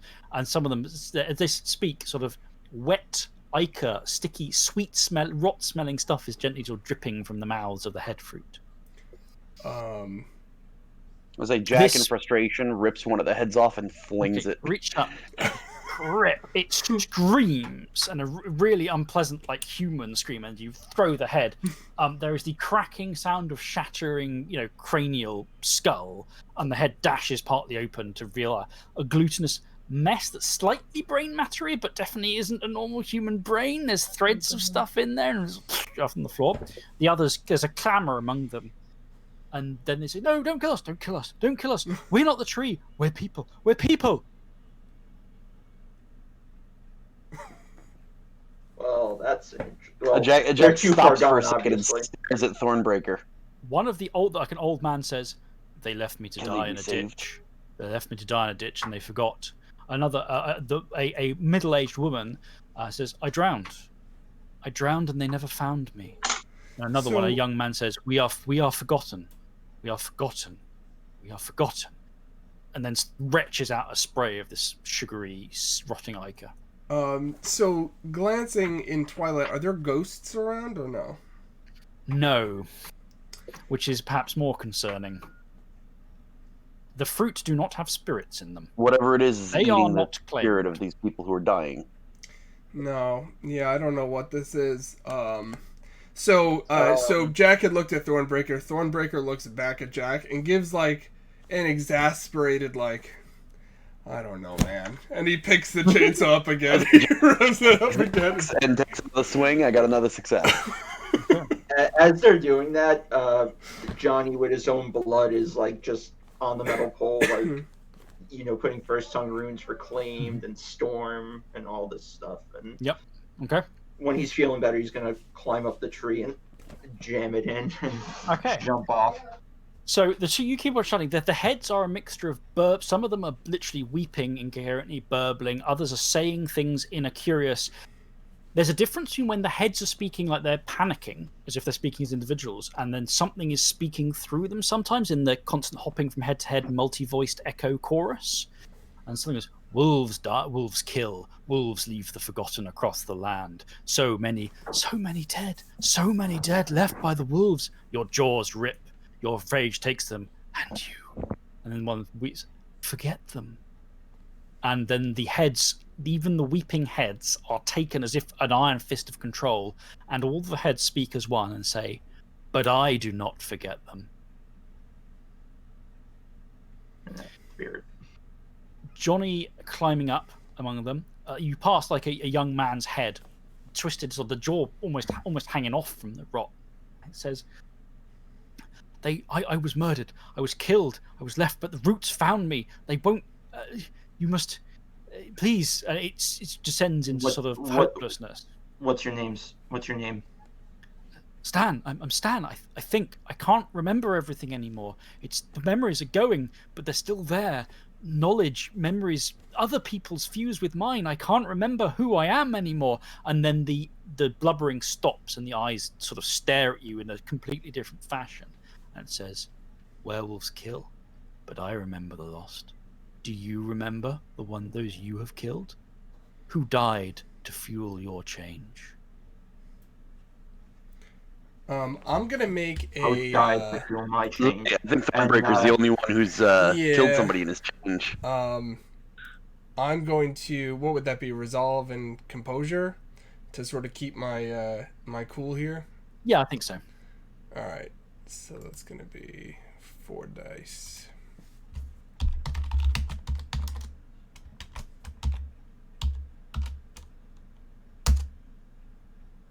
All right. So well. how do I? Thornbreaker's about to death rage. I don't know. Would that be, do you think, prominent enough to actually push me into Okay, death well, rage? obviously, Maybe. so the failure means you've lost your shit. So Yes. you're not going to be very contributing very helpfully to cutting the tree down right now. Right. I would say if you want to dramatically fail and death rage, you can, with the caveat that if you do that, it will be it'll massively derail what's going on, and you might not want to do that. But right now, I think just the general effect is you've lost your shit. This tree has gotten to you. I think I'm going to give you the shaken condition. Okay. So you got the shaken condition, which just to double check is what that does is when you take action where this fear might hinder you, can opt to fail. And you can just go, I fail because I'm shaken, something. And that is lingering because the whispers of this thing, the talk wording have gotten to you.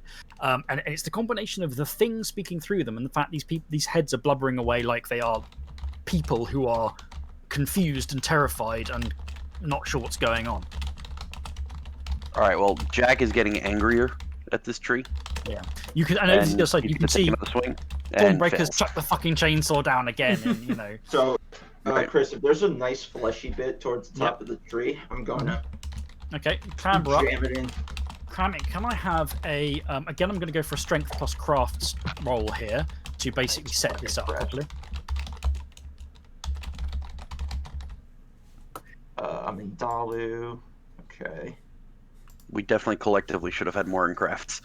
I'm just saying. I might have you try this idea, Keith, because you're better at it than I am. What'd you get? I'm about to roll my 1 die. Okay.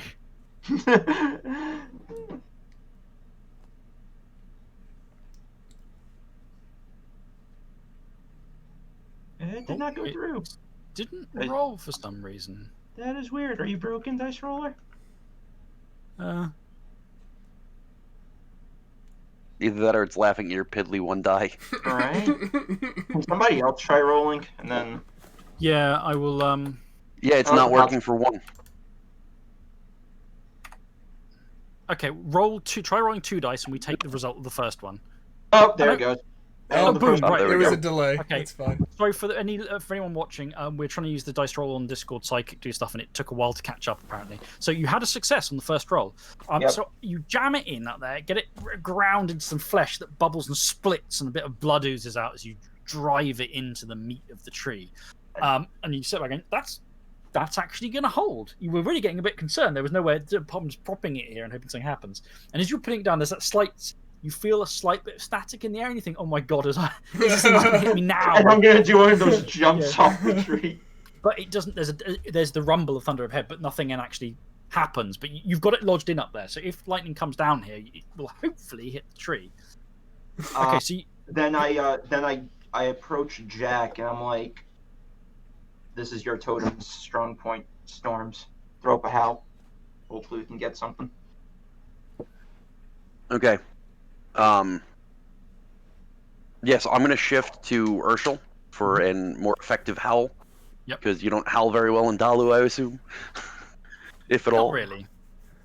So Can, what but would it's not as good. right? So what would the appropriate role be for this? I think a presence plus. You're trying to literally sing Call to lightning. the storm and And I'm trying to Winterwolf. sing right. And it is, and really, what you're trying to do is get the attention to something which is beyond. You can't simply summon lightning. You're trying to get the attention of someone who will hopefully give you some help. I think I'll be a presence plus expression roll. Okay. I'm going to spend a point of willpower. Sorry, bud. I'm just trying to. No. Well, it was my hunt. 2 successes. Okay. You howl, and nothing immediately happens.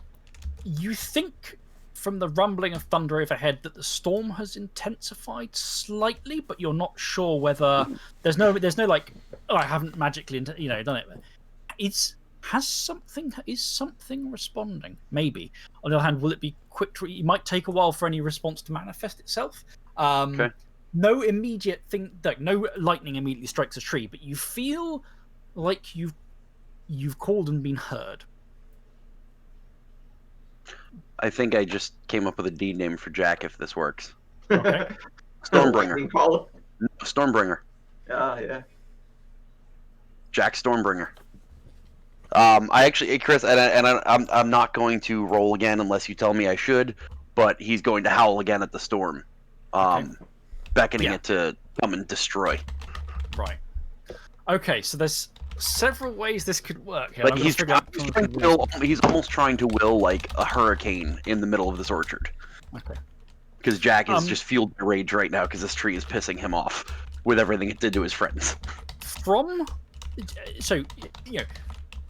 Thornbreaker's there going, fucking God, Right, his heads are weeping around you, and then occasionally speaking of the dead that wolves leave, because werewolves kill, and werewolves leave bodies, and they forget about them in their fury. They never pay attention, but someone remembers, someone pays attention. This is a place of remembrance, remembering the forgotten, the weak, the harmed, all those who you break in your hunt, who do not deserve it. And it's this kind of thing somewhere through in between blubbering heads. It's like, you can't fucking focus with this. And Thornbreaker's screaming at the heads now, as if it matters, and he's just like, "You don't fucking know me!"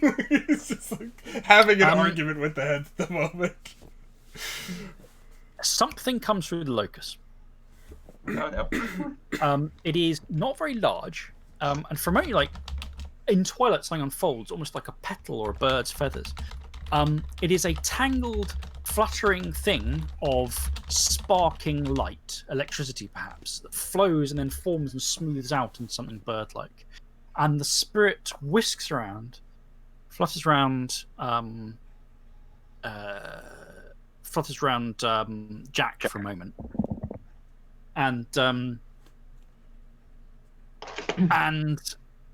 in the first tongue, that static, snapping kind of staccato speech, cracking pops like this tiny form of a storm around you.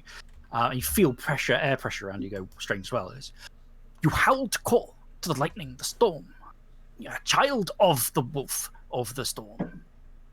You seek the storm's tongue. Yes. Do you seek the cracking power from above? Yes. You are small. Are you not? You are small and not worthy of the great court's attention, yet your call is sweet. Your tongue, your howl is delicious. Sings as we seek the singing static crackle. Yours is a voice that is sweet and harmonious. So perhaps though you are a small, crawling wolf thing, we will give you something. The thing cracks, pops, and lands. It's in twilight. It appears to be on its shoulder, and you can feel static running down along the Dali throat. Because it seems to be asking for Jack's howl, he's gonna howl once again. You howl. The thing seems to shiver almost in pleasure. Sing sweet for us when storms arise. Swear you will sing sweet for the Lord of Storms and Rain, and he will give you some minor boon as is worthy of your crawling small form. Always. Then sing in storm and you will be given. It crackles and pops. It says again, you are small of the wolf of winter, but others are great.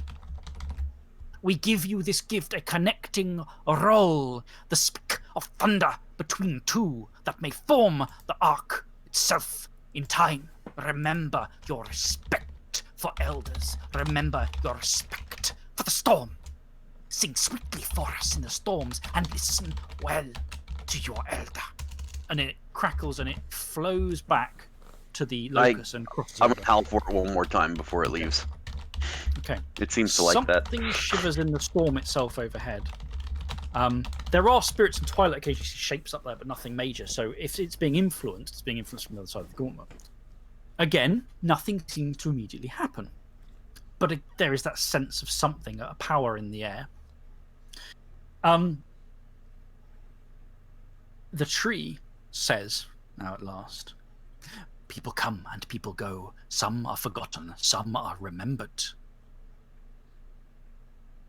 And then it says, Johnny, Yes. your grandmother is called Alice, or was. I thought she was Clarice. No, that's your great aunt. Oh, grandmother was Alice. Okay, sorry. Yeah, one of your grandparents is Alice. Okay. We remember her. When the soldiers from far away came here and left so many of their heads, and then they went away once more to bear their far-off eagle back from the tides of blood and war that lapped at these lands, she went with them. And you, her offspring, so long forgotten. But not everyone forgot you. Not everyone forgot you. Not everyone forgot you. Clarissa remembered you. She remembers you still. She remembered you. How strange. You should be forgotten. Uh-oh. It's a crack of thunder now, a loud, thunderous crack in the sky above. Head starts sobbing and weeping. Please, help us, save us. I don't understand why I'm here. I don't understand what's happened to me. Another one scrambling, half jaw hanging half off. It hurts. They take us. They take the others. I saw them crack them loose and take them as prizes. They feed, and then the whatever takes over and goes. We feed the weak. We feed the lost. We feed the forgotten who no one else remembers. We give them what they need. And there's another crack of thunder. So Jack is going to look at the tree, look to the heads.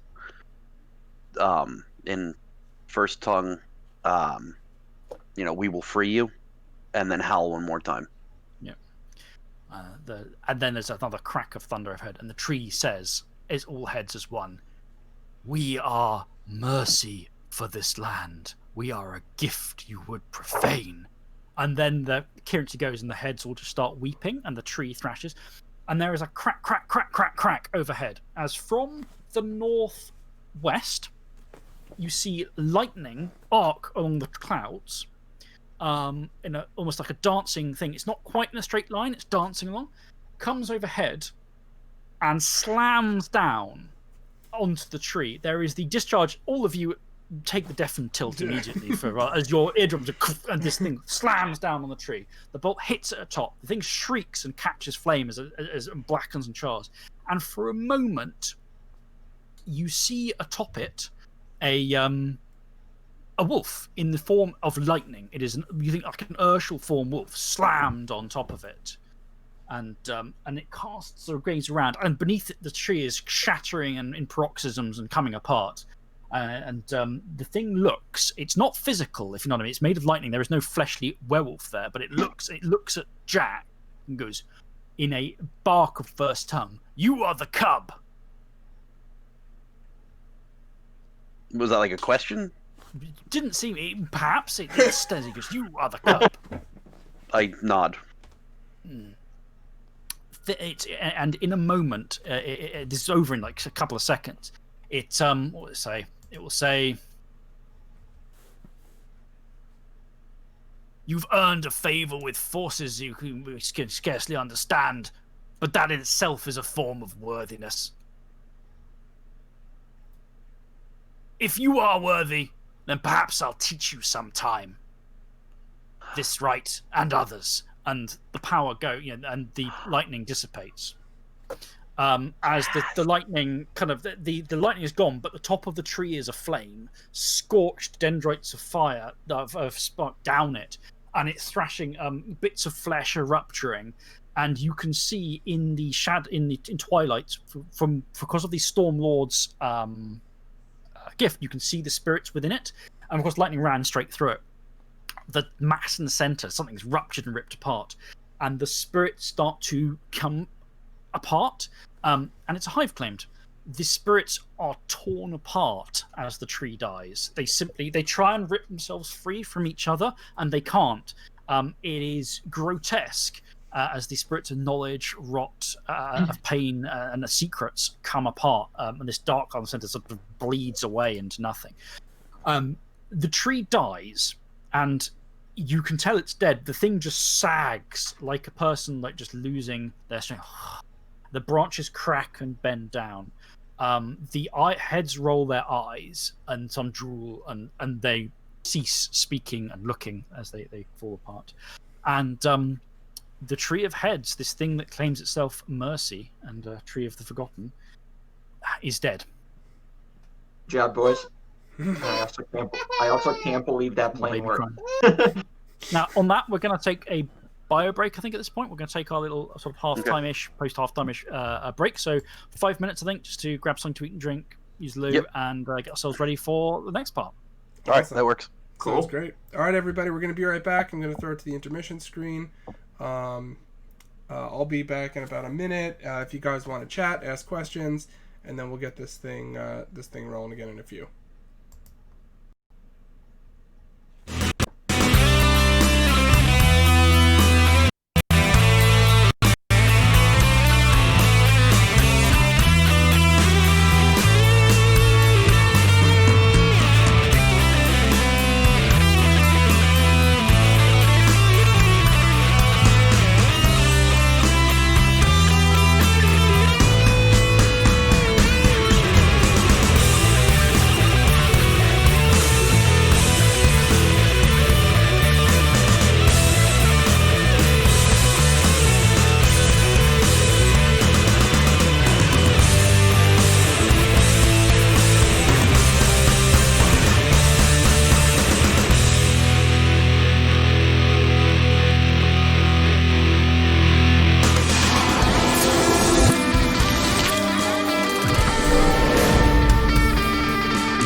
Okay.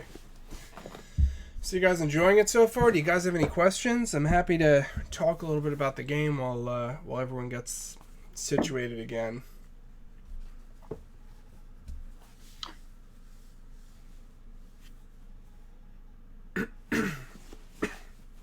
I can't believe that worked. I think it took a few steps to get through it, but we took it down. I actually figured that it was going to take a call to the Storm Spirit Choir to pull it off, and I was completely right. Yeah, I think this was a tougher fight than we even anticipated. We used a lot of resources. I think it's worth it, and I think it definitely, as long as these things don't completely fall apart before the 2 weeks are up, then I think this is good, a good trophy to present to the gathered packs. Dude, I love Baraka in 2nd edition. So I don't know if we're broadcasting at the We moment are. or not. Mm-hmm. Okay. We are. Anyone in the Twitch chat by chance who wants to say anything or said anything? So I know Rook's here. I don't know if he's got any questions or not. We've got people watching. I think most people are lurking, which is perfectly fine. People Because like to something just we lurk and something watch. Dan had mentioned before is that we could be a bit better about interacting with the stream itself. So if anyone has any questions or anything to throw at us, please go ahead. We're just waiting for Keith to get back, and then we'll crack on with the aftermath of killing the tree. I didn't think much would come of the lightning approach, but he did do quite well in the expression role. I liked it. It was good. Can that be worth the point of cunning? I think it's arguably yes. There's several things that are arguably points of whatever there, because obviously Jack actually managed to impress the storm spirits enough to intercede, and there are various things you could argue. Whether Elune will definitely go, yes, that is totally cunning, I don't know, but they might be inclined to go, yeah, that's possibly cunning. I'll think about it. We'll see if we'll rip new chunks out of you in a nice cunning fashion. So I'm going to petition the Loons next time I can. Yeah. So I know there are some people watching the stream that are new to not just Werewolf the Forsaken, but sort of role-playing games in general. So I think it's worth taking a couple minutes to just talk a little bit about that. So if you don't mind, Chris, I'll take just sort of an intro to what role-playing games in general are, and then you can do your famous Werewolf the Forsaken in 5 minute. What is this all about? So role-playing games, tabletop role-playing games in general, are about collaborative storytelling. It's almost as if you're playing a choose-your-own-adventure novel where one person takes the role of the storyteller, who'd be the primary author of the book, so to speak. But the players also are influencing the story by making decisions. They're enacting usually a single character who is reacting to the story and then changing what happens in the story with their actions. So the storyteller, for example, would describe the scene around you, and then you as a player will decide how to interact with that. So in this case, for example, we found out there was this hive-claimed tree, and we decided, you know what, we're going to destroy this thing. This thing's an abomination. We want to take it down. So maybe Chris was planning on that, maybe he wasn't, but that's what we decided to do. So then he, as the storyteller, reacts to that and says, all right, so here's what's going to happen. These things, it has guardians, you're going to have to fight the guardians, and we go from there. It's completely unscripted, so it's all essentially improv. You're just playing as you go. Each type of role-playing game has its own sort of setting, its own sort of universe. So there are role-playing games for Star Wars and Star Trek. Of course, the very famous one is Dungeons and Dragons, which has its own fantasy universe that you play in. And the Chronicles of Darkness are a modern Gothic storytelling, essentially that we live in the modern world as we know it, but behind the scenes there's all this darker stuff going on. There's vampires and werewolves and mages and all these crazy things. So we're playing Werewolf the Forsaken. Chris, if you want to give your succinct Werewolf in 5 minutes spiel. Well, I'm actually going to do something slightly different. I'm not going to give the werewolf spiel, partly because people are watching Werewolf anyway. I'm going to actually talk a bit more about like the GMing of this. For example, you're saying about your decision to go and attack the tree. So in that case, what I've done as prep for the game is I detailed the area and some of the the groups, factions, and individuals in it with their agendas and their purposes. So I had the tree and its guardians as part of the setting I'd sort of scripted out of what does Dorset in the World of Darkness in the Chronicles of Darkness look like. And that was on the list of things. I had no particular idea you were going to go for this in particular. There are various directions you could have gone for your first hunt. And for example, I was tossing up, should I have the Guardians be the Predator Kings who are the pack whose territory this is in, or should it just be the claimed? But I didn't go in going, oh, they're definitely going to go for the tree. I went in with the idea that it was going to be one of several things going on in the territory, and how the pack go about tackling those and the order they go about them in and how they prioritize them and what they do will affect how everything else falls out. You know, going for this tree first means you've run into the old three already, for example. There are other things you could go after. The information of this will eventually spread, perhaps provoke retaliation from the Predator King pack whose territory it's in, perhaps not, depending on what you do. But I didn't have this first story arc isn't like oh, they're going to go here and they're going to do this. The only, if you like, scripted part of it really was the initial funerary section, going through to introduce stuff and then put you on the turf. But as soon as you're on the territory, it then opens up to what are the pack going to do? What are they going to prioritize? What are they going to choose they want to care about? For instance, the pack, not being great on the research front, had no idea they were about to go against three fairly chunky claimed, who are fusions of flesh and spirit, where people have been possessed by spirits so long they've kind of become one thing. And I don't think it would have mattered, I'll be honest. Well, you know, I mean, to be fair, Grimmer nearly chopped Johnny in half. I think knowing that we would have gone after Grimmer first. So yeah, just the anyone was saying, the idea is a lot of my GMing style tends to be lay out what's going on in an area, get an idea of what is doing what, who wants what, and where they are, and then have things start to bounce off at each other during play. So these factions want that, they'll notice what the players are doing, so they'll start doing this. These guys are doing this thing without the players ever interfering, so they're going to get on and do it. Have it not exactly be a sandbox, because it's not just sitting there waiting for the players to come and poke it, but it's doing stuff, but it's all, you know, vaguely mapped out, and I fill bits of the unknown as needed as the game progresses. Okay, so the pack, you see the tree is not down, but it is dead. You know, it's not been toppled, but it is bled out. Its dark heart has ceased beating. The heads appear to be dead as well. Now, I am going to call for harmony checks on this. I'm going to need to check what the role is going to be for this, because you have firstly killed a massive high claim, B, you know, a bunch of these heads were going, oh my god, I'm a person, you know, help me, and are now very much dead. So let's see, where is harmony gone in this book? There we go. Breaking point. For spirit, I think, yeah. Okay, these are going to be breaking points towards spirit with a -1 dice pool penalty. So it's a resolve plus composure roll, +2 if you have a flesh touchstone, and then -1 to the dice pool overall. So resolve plus composure. Yep. Minus. And then +1 because we each have a flesh touchstone. Yeah, I don't yet. He's still not attached. I'm still not attached, so that's just going to be 3 dice for me. Sorry, buddy. I'm not sorry. I kind of hope I fail. Yeah. It's not a bad thing at this point to break spirit. I want to fail. Wait, I thought spirit's the higher end of the track. No, spirit's the low end. Spirit's the low end of the track. Higher Alright, end, higher end is more human. Right. I failed. Okay. Damn it! Stuff has happened then. Let me... Yeah, exactly. Damn it, I passed. It's quite a funny dice setup for these, is that you don't actually want to pass. Sometimes you do want to pass it, but sometimes you don't. Let's have right. I'm going to roll that here. If you fail, the only effect, I think, is that the harmony shifts in terms of the meeting. So, firstly... 0 successes! Okay, Jack... Yes, yeah, exactly. Jack and Thornbreaker, your harmonies have reduced by 1. So you are now harmony 6. Critically, the only real difference for you at the moment is that you are the control. But when you I think it's when you death rage, I think it's the increments of control in which you can try and keep hold of your shit might be longer. Right. Just trying to check, which I think is increased for you.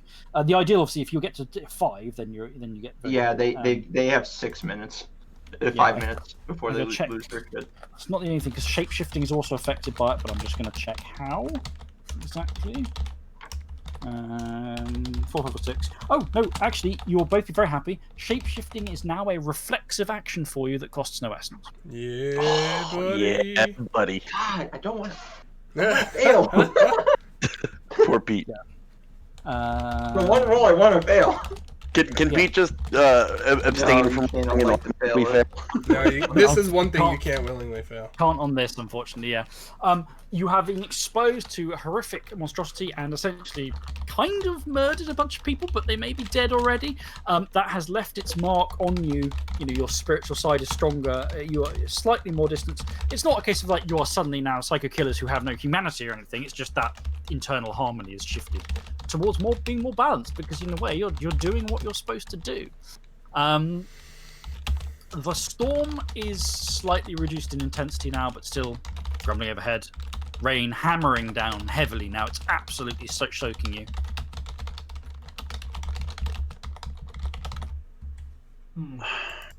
Is there? I'm just trying to think of what an appropriate offering for Jack to give to the storm would be. Oh, I also just need. Sorry, I need to add 3 beats because you've resolved the Cisco Dar condition as well. Excellent. Beats. Yep. Love damn beats. Every 4 days. Is Dan, any ideas on what an appropriate sacrifice from Jack would be to the storm? I mean, What- they made a deal with you, you know. So the deal is you now have to sing during storms. So I think you've already Which is appeased fine. the storm at the moment. The answer is going forward, you're gonna have to keep doing that. Okay. That could get awkward if we're in the middle of town. You have to. I think it was also pushing like this, like respect towards your elders type thing too. So you're going to keep that in mind. And it mentioned the Lord of Storms and Rain as well, which is probably a more powerful spirit. Yes. Um, Excellent. all right. So, yeah. The locust. Can we try to Yep. draw essence from the locust? You can. It has 3 points of essence in it. Can I Do you take guys one? want to split it? You want to split it evenly? I'm gonna do the Stormlord thing. Pete right now is weak. We can't afford weakness. He can take mine. Okay. I'm down. I have essence. I have some. I'm down to 2 So- essence, so I'm gonna take 1. Right, I have 3, so that'll put Pete at 2, you at 3, and me at 3. Perfect. But I'm gonna do the Stormlord thing and cure the weakness in our pack right now. You have the 3 claimed carcasses. One of them's literally in 2 pieces, but hey. They are still currently heavily mutated. That will slowly fade over time. The question is, are they powerful enough that they will not fade before you're meant to deliver trophies? You think they'll stay because these were pretty potent spirits. Okay. Is there a rite that we can perform to make them stay longer? There might be, but you don't know it. Okay. No, the reason I'm asking is because there are the 2 friendly packs on either side of us who may be able to help with that. Yeah, that potentially there might be, and it would depend on whether the people you find know it. Right. The galley crows? The Galley No. Crows are the fire touched pack. Right. No, nope, that's nope, what don't we wanna want to talk talk to to. The And the Fairfax Kestrel's dogs. children are his great aunts. Yes. Fairfax would be the It's the ones I Spear would Wardens. say. Yeah. I would say the Fairfax and the Spear Wardens are the 2 quote-unquote friendly Okay. packs. I would say So the I'm Fairfax being menaced might by a know small this. baby with a pear. Sorry, so I was making stupid faces from it. She's sad. She's been taken away and she doesn't like it. I think Johnny is going to have just like 2 huge scars right through his abdomen from getting Yeah. Just, impaled. yeah. You've had, it's been at least another half an hour. You can start knocking off more lethal as well. So basically, are you done here, or are you gonna do anything else? How far are we from the whatchamacallit? The Spear Warden's territory boundary? You are on the other side of your territory from there. Sure. from Okay. theirs, and you are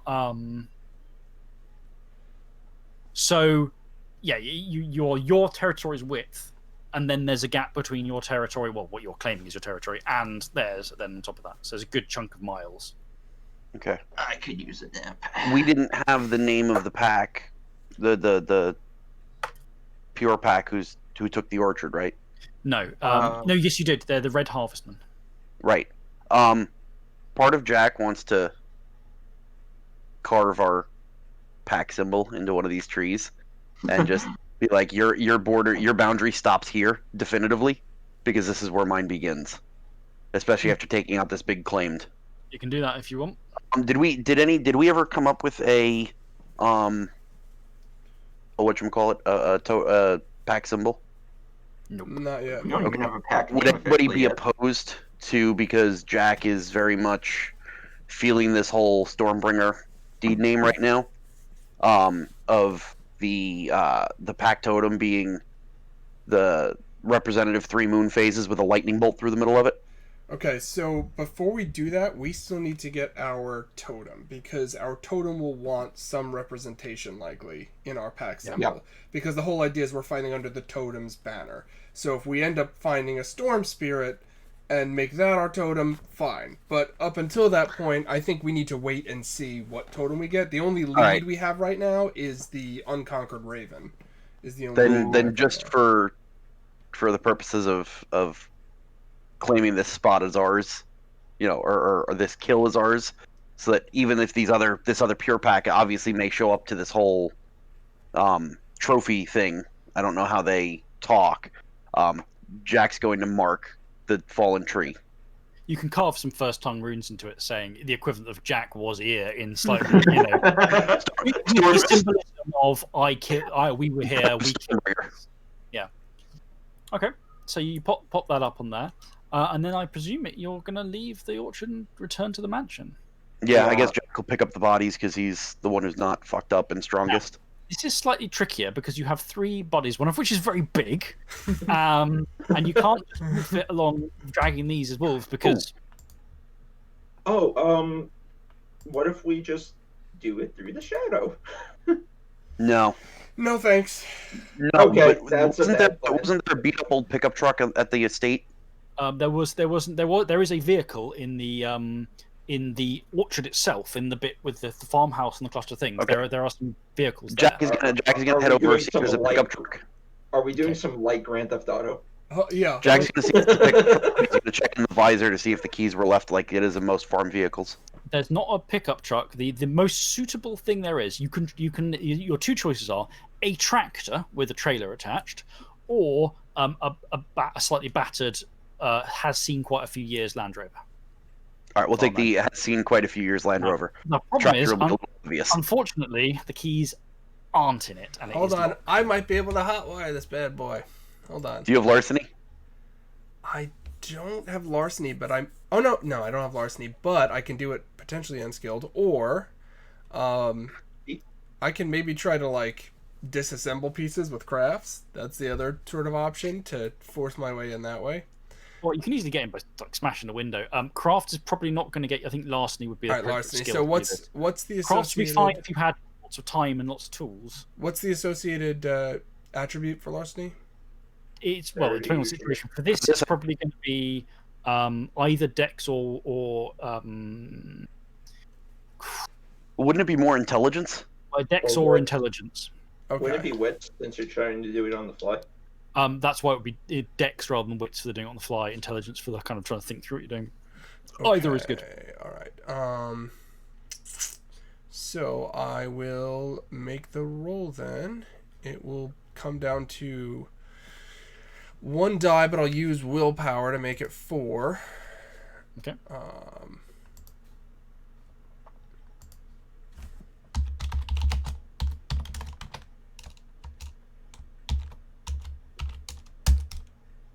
Two successes. Yes. Okay. Yes. So you're hanging around there, in this rain drenched. The rain is hammering down. It's hammering off the roofs of the metal roofs of the barns, the sort of the barn structures around you, and off the concrete of the asphalt of the of the yard itself, rattling off the windows. The lights are all off in the farmhouse now, so whoever is in there is presumably asleep. There's the smell of animals and wet and apples and the exhaust of this thing, long since cooled and lingered. And you guys wait there while Thornbreaker manages to jimmy the thing open, manages to pop the door loose with minimal damage, and gets in under there and like pulling things out, going, I've seen this in a film. You know, this is totally how people hotwire stuff, right? And after a bit of fiddling around in the guts, you've probably done a little bit of damage, but you've also managed to get the car to start. You're not 100% sure if it turns off, it's going to start again. Sure. But it is currently, and it kicks into life, basically. All right, Jack's gonna pop the hatch and load the bodies in the back.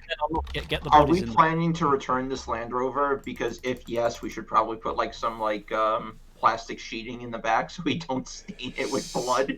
That's a good point. If we can find it, yes. Okay, there's tarpaulin or sheeting. That's All right, trivial. So we'll do that. We'll drive back to Kestrel House, drop off the bodies, then Without turning it off. without turning anyone it. have at least one dot of drive? I do not, but I could buy us dot and drive magically. Drive. This is trivial. Like there's no roll involved. If literally none of you have dot drive, then there will be a roll because you are untrained drivers trying to drive through a storm at night.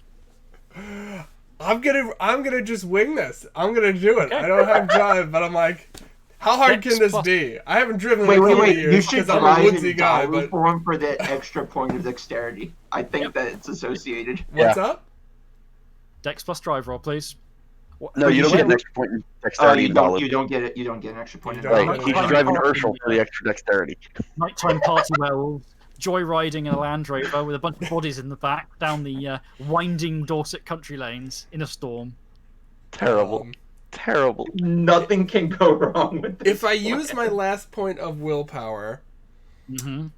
are there adverse effects? I know in first edition there used to be adverse There's effects. no for penalty it. to being on 0 willpower. There's apart no from you don't penalty. have any willpower. Okay, so in that case, I'm going to spend my final point of willpower to have the 4 dice roll on this one. I love it. I love it. And at this point, Thornbreaker just seems so emotionally exhausted. Like, he's being very short with everyone's like, throw the fucking bodies to the car. Let's get the fuck home. He's just like, done. Today is done. Today is a Today- He's like, today he's is- excited that they won, but like today's been kind of a shitty day for him towards the end with the whole tree situation. So, Oh my one God. success. So, Jack is going to, because he knows Thornbreaker's in a shitty mood. Jack is actually just going to run back to the thing. He doesn't want to be around him right now. Yes. Johnny and Thornbreaker in this Land Rover, you know, Jack is enjoying the storm. splashing off the thing. The headlights barely seem to illuminate anything in this. It's a good job you're a werewolf, so you can see okay in the dark. You know, the thing's winding, rain hammering down and sloshing, angry Thornbreaker driving, trying to not oversteer. You know, because you don't know how the fuck to drive beyond the basics. You know, there's the occasional crunch when you're changing the opposite gears. side of the road. Absolutely right. Noise.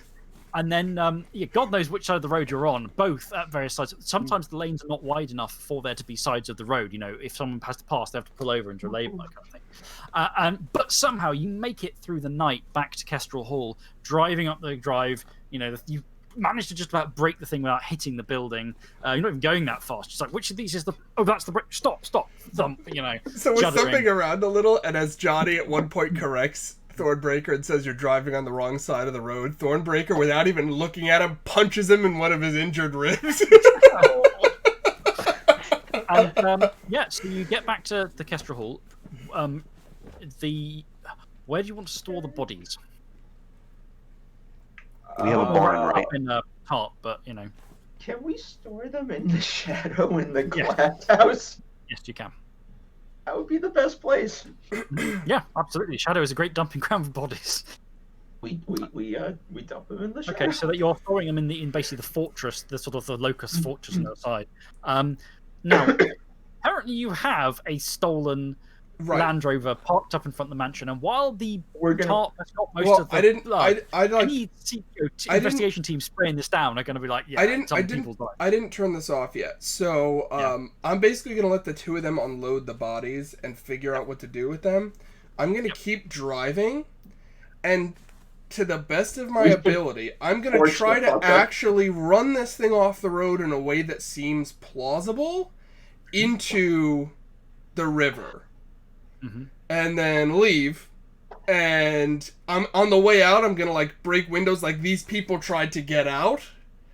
And Yeah. then I'm going to leave, and hopefully the authorities will just think that they crashed and somehow washed out and maybe drowned, and they just won't be able to find the bodies. So your plan is to sort of get it to the river, then do the whole, I guess, get out of it, put a foot on the accelerator, and hope that it Yeah. takes something. Destroys itself. Yeah. Would you like a beat to go in with it? Sure. Uh-oh. Okay, let me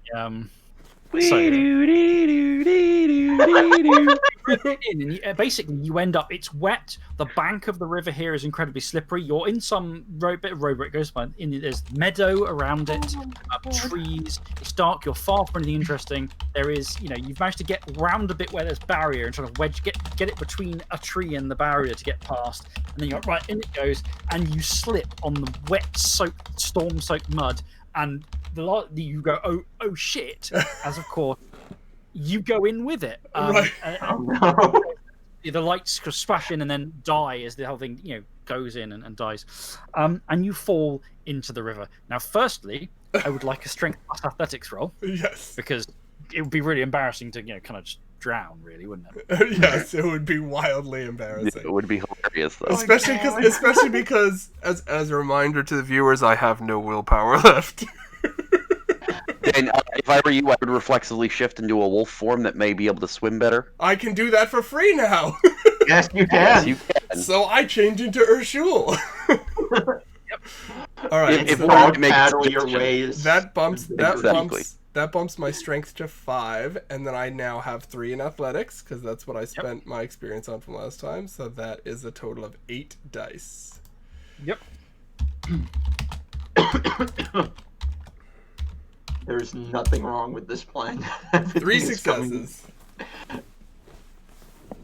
3 successes. 3 Okay. successes. But the river is swirling and running really fast. It's the Stour. It's swollen from the storm. So there is that moment when you start to get pulled along and you're thinking, "Oh shit!" And just instincts going, "I'm gonna." The claim drown." didn't get me, but the river will drown me. Yeah. You shift up as you go, and you start, and then the strength. You go, "No, I am strong enough. I can do this. I can do this. I'm a werewolf. No fucking pressure." You start to swim, and you are getting onto the bank when I need to know your defense. Oh god. Okay. Oh no. Oh no. Also, I just want to say that moment of fear of I may drown is heightened because it's raining right now. Oh, all right, no. my Oh defense. shit. I My forgot about the river defense. spirits. My defense in Urshul is 6. Okay. Oh no. Forgot about the river spirits. Poor Dan's about to get ganked by Oh river my spirits. God. No. He survives the climb, he survives the car wreck, he survives swimming the river only to get ganked by river spirits. You have been grappled. You no. are partway out of the river. You're strong enough to avoid just being pulled along and smashed by the current. When something grabs your hind leg and just hoiks you up in the air, you are in a grapple with it. It's very much in control. You are trying to get your senses because everything's splashing down. The water Right. is crashing around you. A figure has emerged from up of the water and made out of the water, who Johnny has seen previously. It appears to be something that is an I'm sorry. Anglo-Saxon warrior in a war helm with a mouth of blood and gold, and is made of water, holding you up.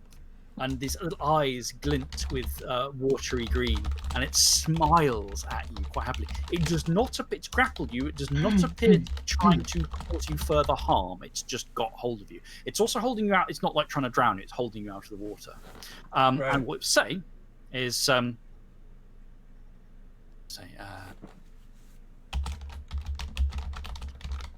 these waters are fierce. You should watch your step.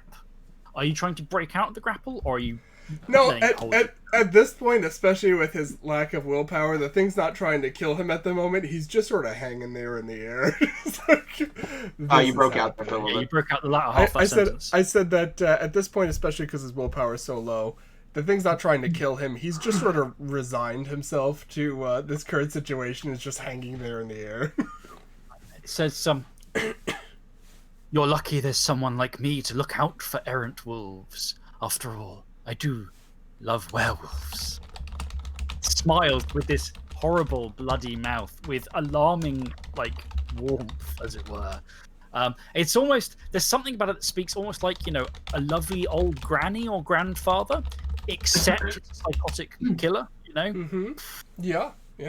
Okay, then. Tangles you there. You spill so much blood, and the blood trickles away through the earth, and it always comes to the rivers. And that's a lovely gift from you, I have to say. You've spilled some blood today. In time, I'll drink deep of it. A lovely vintage to that. A quenching slurry of earth and ichor. But you're here now, throwing yourself into my grasp. Are you here to bleed? Preferably not. I was actually here to get rid of that. He looks over at the rover. But you've come into my embrace anyway. Fortunately, he says, turning his head. I've drunk from 1,000 battles. So many dead on the earth, and it all comes to my embrace. But there's something about the vitality, the heat, the fire of werewolves tearing one another. Oh. That is more precious than 100 human lives spent into the river's embrace. I'm not going to kill you as it twists you in the air. I wouldn't want to kill something so lovely as you. You are killers yourselves. You feed me. I like that. But you've stepped into my embrace. Don't you agree it would be rude to leave without giving me at least a sip? I agree. Again, he sort of resigns himself again. The smile widens. I love werewolves so much. You are beautiful creatures, wonderful engineering in every facet. So stretches, just as if stretching your limb a bit, say, warriors par excellence, killers par excellence. You stir the flow of blood. Everything flows into the rivers ultimately. Everything flows into us. The blood you shed, the wreckage of the bodies you leave behind. And ultimately, we flow into one another and war with each other. And ultimately, we feed the Great Mother. But here and now, I will humbly accept your kind offer. And the mouth opens, and these golden teeth crunch. It bites you. Take 1 point of aggravated damage. Ooh. Okay. Rips forth a mouthful of your bloody flesh in its mouth, really, and you feel your essence burning from the impact. And it is. Please, don't be afraid to see me again. I love you and all your kind. I'm sure there are many things we can speak of. I enjoy your company. And it leans out and it drops you onto a solid bit of the bank. Right. Leans back and then splashes down into the water. And it seems to be gone, although you're not sure if it's gone. It's not in twilight, which means it's probably still manifested in the river itself. Thornbreaker lays there for a moment in the rain, staring up at the sky, sort of contemplating the complexities of his existence and his mixed luck, and then finally rolls over in inertial form and races back to Kestrel House. Which reminds me, there's another beat because Johnny took a damage into his final 3 health boxes from being shanked up. Did anyone else take any damage in their last 3 health boxes? No. Okay, so I took a bashing earlier. Did that put you into your last 3? Yes. Okay, then there's another beat from that. Yeah, so if you go into the last 3 health boxes, you get a beat for the damage. So, Gotcha. So sometime later that night, you are reunited in the mansion as Thornbreaker sort of lurches out of the darkness with a bite wound on him, but more not just like a little human bite, but a chunk taken out, fresh. You can smell the fresh blood on your packmate. You have stowed bodies in the shadow in the glass locus. The rain is easing off, and the storm has died.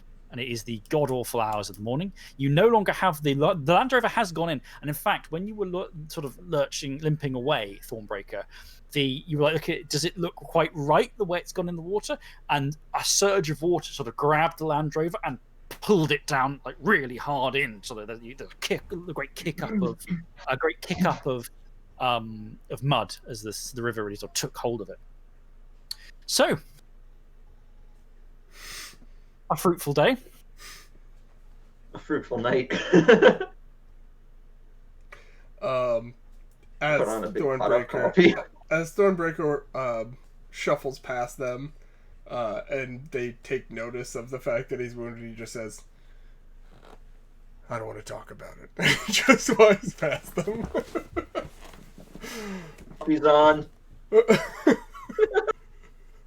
So, I'm going to presume then that the pack are going to hit the hay for the night and rest and recuperate after that, after going through the ring with that. Am I correct? I was going to see if I could draw a point of essence from the locust.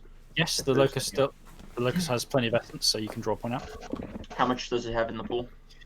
Currently, after you take a point, there are 5 points left.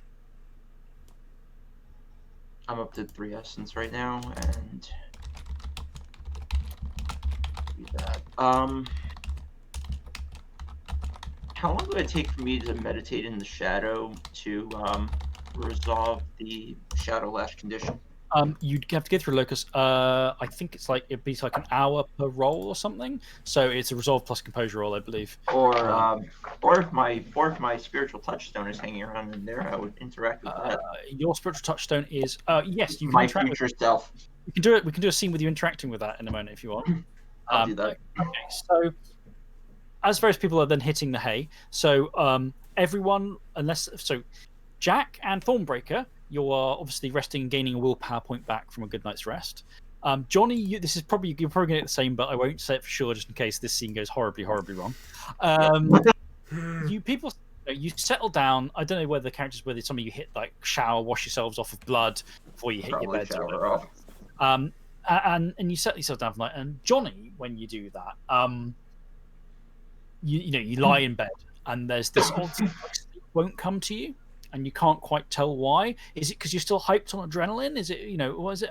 No, it's not quite that. And then eventually there's like a presence. There's something there. And eventually you sit up. Like, is there a presence here? And you see yourself in the mirror. But somehow there's something wrong about the presence in the mirror. It's not. It's you being reflected, and as you do stuff, it's moving. But it's not like another personality. But it's something when you look at yourself, like the thing you're seeing is. I'm not going to say idealized. In fact, it's almost the opposite. You look more haggard than you think you should, even for the injuries. And there's a cast about the whole thing that, like a sense of maybe not quite disappointment, but is this what you look like to others right now? Do you really look this much worse than you feel? And you feel pretty fucking bad. Yeah. And as you're watching that, it starts to change. No, it's not really. Just what you're seeing grows healthier or haler. The sense of someone, stronger within and without. Is this? No. Now you're looking better than you feel. Is this how others think you? Well, what are you seeing here? And then is the point where it speaks and you're not speaking, which is where it's clearly you're not just. It's weird. Yeah, you're not just exhausted and seeing like things going wibbly. And it says, "Child of my children, parent to myself, you've come back to the land from which your seed springs forth." Muted. There it goes. Sorry about that. I have. You've heard me before, though I don't know if you've known me. You've heard my whispers guide you here, bring you to where you need to be. It changes, and suddenly your reflection is you think Aunt Clarissa is this older woman, but very regal looking, but with long silver hair. It sort of shifts and flows to her. You've come back to where your blood calls you, to take your place. And then it shifts to another woman who you don't really recognize, old again, but you don't really recognize. This is your land, or can be your land, but land isn't yours by right. You must earn it. and it shifts back to you, the depressing, sort of unhealthy version. It says, and earning it takes more than perhaps you've got. And then you see the healthier version of yourself as, prove me otherwise, prove me wrong. No issues with that. Maybe you will have issues, though. After all, you're one thread in a tapestry of blood. The one that's come here now, it shifts to Clarissa's form. And says, but who wove that tapestry? What do you mean? You're a disappointment, Urdaga. Zumfin, the Ivory Claws weave tapestries of blood. We are the masters of the flow of time, found in the forms of the bodies that we wear. Descendant, ancestor, these are all pictures we weave into the greater tapestry. And then the other woman says, so how much of who you are and where you are is down to the one who lives forever in agony? And how much of it is down to you and your potential?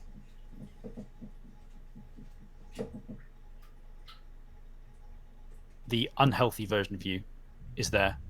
Says, are you a creation or are you an inheritor? Are you a pawn woven to be here now, or are you a thread pulling at the greater whole?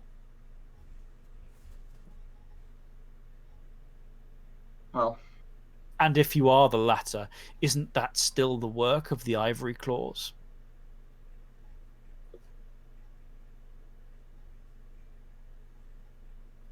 I have no intention of joining the Pure. My place is among the Forsaken, among the Hunters.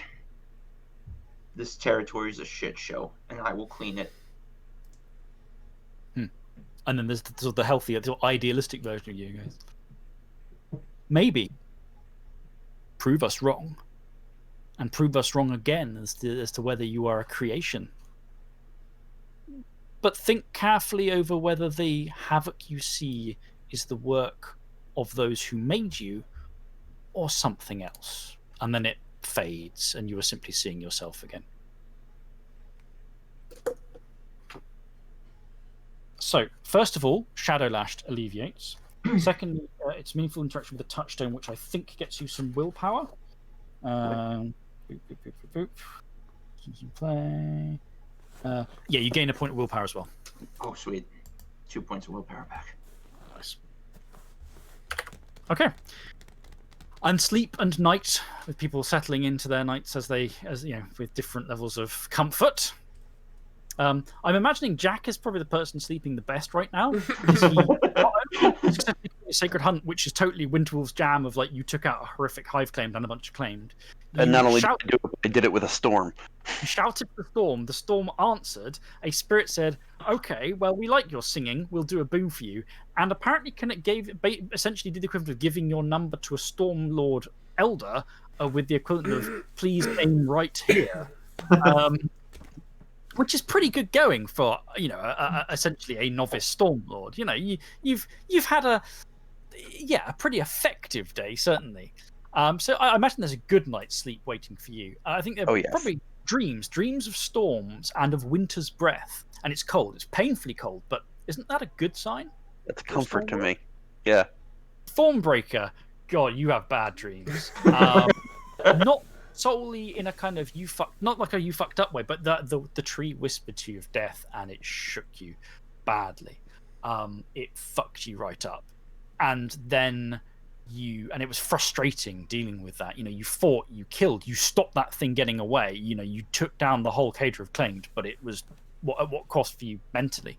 And then it was just like you were doing fine until that fuck up at the river, and you let yourself be vulnerable, which is Blood Talon is always a bit of a question to well, is it an enemy? But it took a bite out of you, but wasn't that really the only choice you had? Well, you know, you were so tired, all that kind of stuff coming to a melange in your mind, combined with the Kahalithic, prophetic dreams, which are the equivalent of Luna also injecting you with psychotropic drugs every night. Probably not the most healthy thing ever. You don't have a true prophetic dream tonight, but still, it's pretty crazy and stirred up. Success and pain mixed together.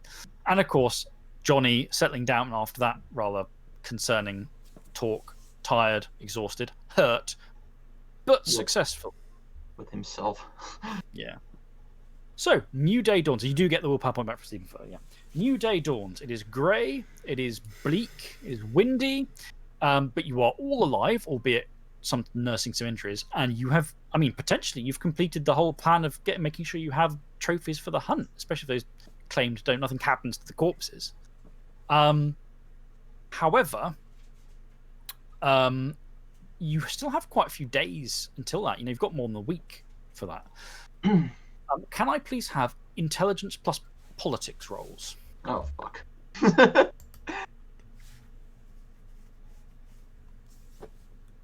That's going to be a chance roll for me. Yeah, me too. Same. Okay, make the chance rolls. There probably won't be a dramatic feather effect off this because it's really just a bit of... It's like... You want to... No, actually, I rolled the 10. I succeeded. Oh. And Wow. I rolled an 8.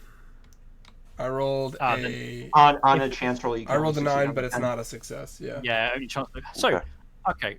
So, holy shit. Johnny, you're getting up and in the morning you're like thinking, right, how do I... there's thinking of how do I prove to these guys that I'm not an ivory claw. I am my own... I am not a number. I'm a free wolf. I'm a hunter in darkness. Yeah, this is meant to be your land, You want to make an impression on these other packs when the pure come knocking to show off. You want to, you've got these trophies, but is that going to be enough? Should you hunt for other things? Maybe not. But what more can you do so that when all the other packs, Forsaken and Pure, come to do this, essentially a show, where this is going to be your moment of establishing the pack in their eye, and you think, well, things that are worth doing in the more than a week you have, probably, if you can, finding a totem and sanctifying your hunting ground. Now, Jack seems really attuned to this hunting ground already, as if he really gets it, it's like his second skin. But the rest of you don't have the sacred connection, the ritual connection. The best things to stack, obviously, generally taking control of your territory, good, but getting a totem and getting the hunting ground sanctified will probably be big boons to making sure when push comes to shove that the other packs respect your offering and go, they're a legit pack, we're going to leave them alone, and don't, you think you've got a good kill as long as those guys weren't anybody's best buddies. But there is more you can do to prep for this, you feel? Absolutely. So, I know that the Spear Wardens are a Blood Talon and Hunter in Darkness pack, right? Yes, we established that. Okay, I was just making sure that I know that. My pack mates have their contact information. I like to eventually... I want to learn the hunting grounds, right? Is what we're coming down to with this one. Well, speaking on that front, you have something else of note for your territory. You have some cuttings, some orchard cuttings you need to apply to trees. Mm-hmm. Oh, I don't know how to do that. Can we ask Albert if he would know how to do that? Okay. Well, as you... So you... Name? Yeah, you've variously lurched out of your rooms. Thornbreaker this morning, as the last, phantasmally on the mirror, who's afeared. For a few moments, you blink, and then it's gone. Some spirit still presumably fucking with you. Lurch yourselves down, haul some food into your mouths. Albert does arrive shortly after you guys are up and about. So you've got Johnny there waving these little branches around. So you corner Albert when he's off to one of the sheds, and say, "How do we?" And he sort of nods and goes, "Well, it's a bit of an odd request. I mean, you look in start an orchard. That seems a bit, but well, I mean, if there's a lot of money in cider and things, I guess these days. But I don't think it take you a while before you're up and running something industrial scale like that. But I mean, if it's your fancy, a bit of horticulture. I'd like to do something on the side, a little bit of tourism. I say, try to get. Right. Well, there's some old apple trees down on the western side of the estate, which obviously, I mean, these days they just produce up. They're not very good quality. I got to warn you. We can try putting spicing them onto there. Did the Coliplex tell us a specific area of the territory, or just anywhere? No, on your territory it wanted. Okay, so we'll use those existing apple trees. Okay. So he goes off. He goes, well, I'll get you in. It'll take me a few hours to get this sorted and everything else. I'll call you again and I'll show you what we've done and make sure it's all fine. Okay, and I'll let you know if there's any problems. All right. I appreciate it. Thank you. And he goes off, gets to get the ladder and the various tools for dealing with trees and stuff.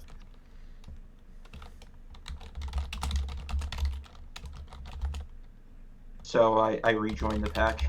Yeah, who are presumably still nursing the come down of the previous day to some extent. We have our trophies, but we need to do more. I figured. Those pure fucks aren't going to respect what we did. Not even the Forsaken. No offense to ourselves, but Thornbreaker pours himself a cup of coffee and leans against the pantry basically and says, And so, but as you're doing, you notice when the dust and glass spirit that was cleaning the windows is there at the window, gently smearing it clean.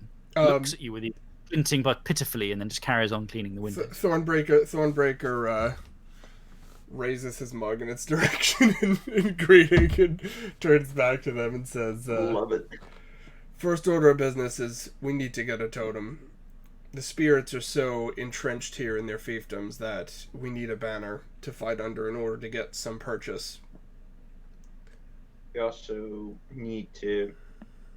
Jack is somehow really in tune with this place, but neither you or I are. There's a rite we could learn perhaps that would help with that situation. I think my brothers and the Hunters in Darkness and the Spear Wardens might know it and or teach it to me. Most packs will know it. It's a question of who you can get to teach it to. Yeah. Spirit teach as well. But yeah. Do I think that there's a chance that my wolf brother spirit might be able to teach it to Quite us? possibly. I might have a lead there. Spirit that sort of follows me around a little bit.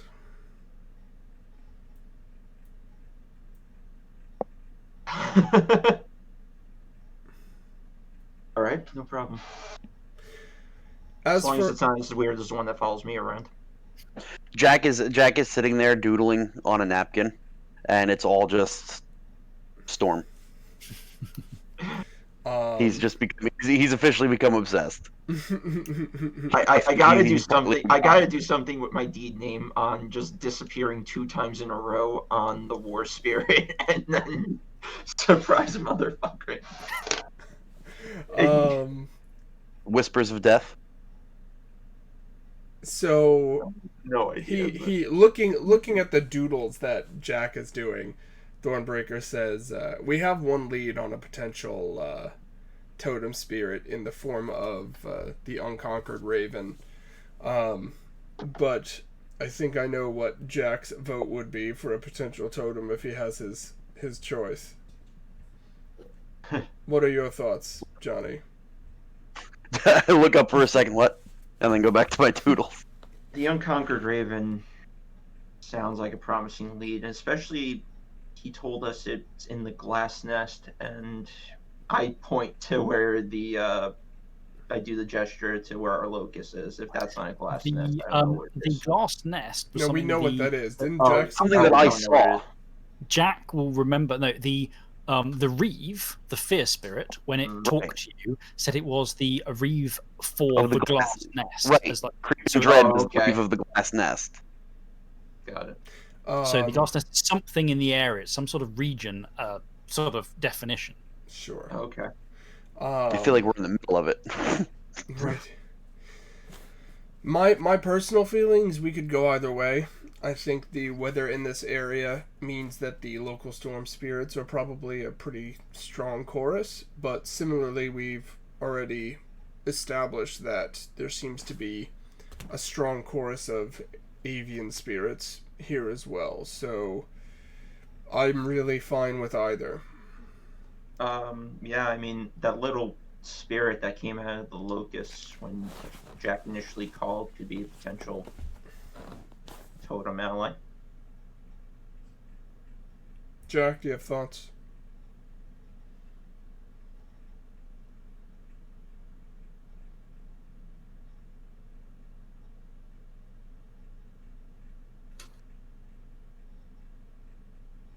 There is no power that can stop the oncoming storm. We're at war with everything around us. That power is what we need. I'm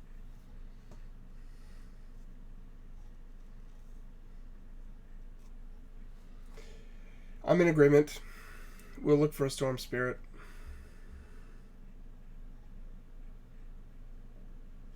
I like it. Since you've already made first contact, Jack, see if you can't petition the spirits to introduce you to one who might want to offer its banner.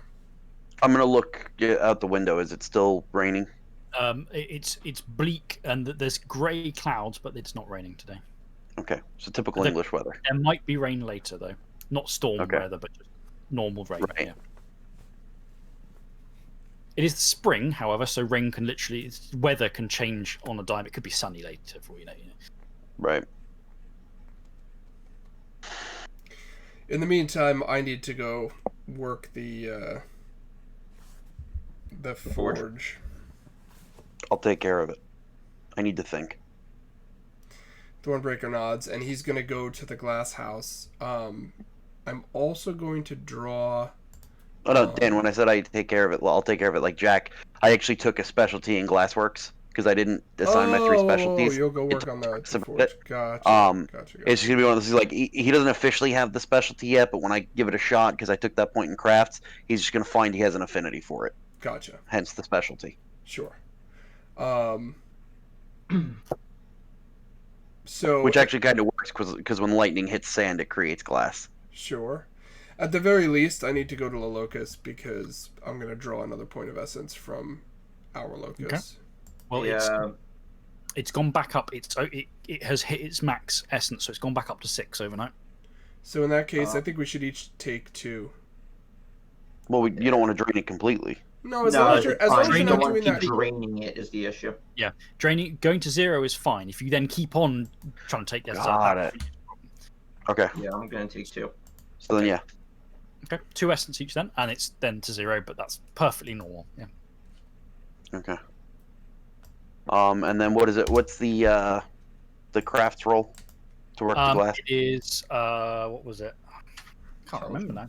I think it was Dex plus Glass because you're trying to do because it's with glass. You know, you're trying to. Things can go wrong if you Dex. drop the hands. And it is -3 Yeah. unskilled. I have. got the dot in crafts. Oh, you got 1 dot. Okay. I have 1 dot in crafts, and I have a specialty in Glassworks. Right. Well, then Just watching. Hey, I make nothing. 0 Nothing. successes. Okay, so what you find is that it is you are a lot of this feels right. Like you're going, oh, I can see how it works. It's just you've never done it before. Right. So you're like you end up with a load of broken or bits of solidified glass and horrible molten shapes. And you're like, I completely screwed that up. But you know what? I can see how I screwed it up. And I know what it's not one of those frustrating situations where like going, what the hell, how have I ended up with this mess? You go, no, I know how I end up with this mess because I'm not very good at this yet, but I know it makes sense. The logic of it makes sense. Right. Cinders from Illumination is there in Twilight as emerged through Locust to sort of watch you doing this, and kind of you get the impression from it that it is both happy that you're working at it, but also disappointed that the end result is this sort of part. Terrible. But it's not angry. It's simply it's basking in the resonance created by you doing the act of glassworking, which is what helps keep it alive. While you're doing that, and variously working various things, you see Albert coming back, putting the ladder away and going to find Johnny wherever he's gone to, saying, "Oh, if you'd like to come and have a look at the trees, I've done the splicing on." I will go do that. Sounds good. Leads you down there. And as you arrive, you see there's several trees, and he's taken because you had like 3 or 4 branches, so he spliced them on some of the apple trees. The apple trees here are very poorly maintained old things. Low down a list of shit to give a shit about. They've got Right. they look like they probably produce normally very sour little apples. Not the right time of year for it, but then these fresh branches now being spliced on with, you look at it and go, Albert. While you wouldn't say he's a man of many talents necessarily, he's obviously got a fair knack for this kind of work. Right. To your eyes, this looks like okay. You're not sure what it should look like with the spicing, but it seems to look fine. Mhm. And Albert's going. So I think he's rambling away. I think they'll do this, and you need to do that, and watch out for disease. And at that moment, I'm looking in Twilight to see if I can see the coloplexy. from beyond, you're watching that. Well, in Twilight, you can see anyway. A head peeks out. It's not manifested. It's not physical material, but it's there in Twilight. And the shape just appears from one of these rather sickly-looking apple trees. Right, and goes, looks at it, and you feel the slight edge in the air from the spirit's presence. And Albert looks like he shivers slightly as if he doesn't know why. But anyway, I think that'll hold up. So anyway, I'm going to get these tools away, and he walks off. And the Calipexy kind of gives a sort of skipping, hopping jump. Something so big, it looks almost like it's skipping along with them, almost gleefully. Mhm. And then lets the man go about his way, turns back to you and goes, "Well, you got an interesting fellow there. Good with hands. Good work." Comes over and starts caressing the trees, which is really unnerving from a 3-headed horse monster that's 10 foot tall. "You done well. You've fulfilled your side of the bargain. Wonderful. You're trustworthy wolves. You're not thieves. No, you're not thieves. I like people who are not thieves. I tear thieves' heads off and break their spines. But you're not thieves. So I like you." Not at all. Hmm. This is your land, then, your territory. It will. Yes. Yes. He looks at Jack like, "You're telling the truth." Looks at Johnny and goes, "You're not. It's his land, not yours. What's that about?" They're not there yet. Still learning. Cracks the many horse necks. The eyes roll wildly as it takes a deep sniff. "Well, then you're not completely fulfilling your bargain yet. You're getting there, but you haven't put these on all your territory. Just him. He's good to go." And he points at Jack. He's a man. He's a wolf of honor and his word. You aren't yet. You probably should be. Don't you know about beating the bounds? I've heard the right. I don't know it. You should. You should. Crunches, grinds the foot into the ground, but there's no impact for it. It's not physically manifested. Grinds Spirits to can teach rights, right? Yeah, they can. Do you know it? know it. I am it. It's in my bones. It's in my flesh. Such rights are power. And here is a place of power and borders and definitions. Here's a place the humans learn such things themselves for long. They don't always know what they're doing. You're at the heartland of such. So of course I know it.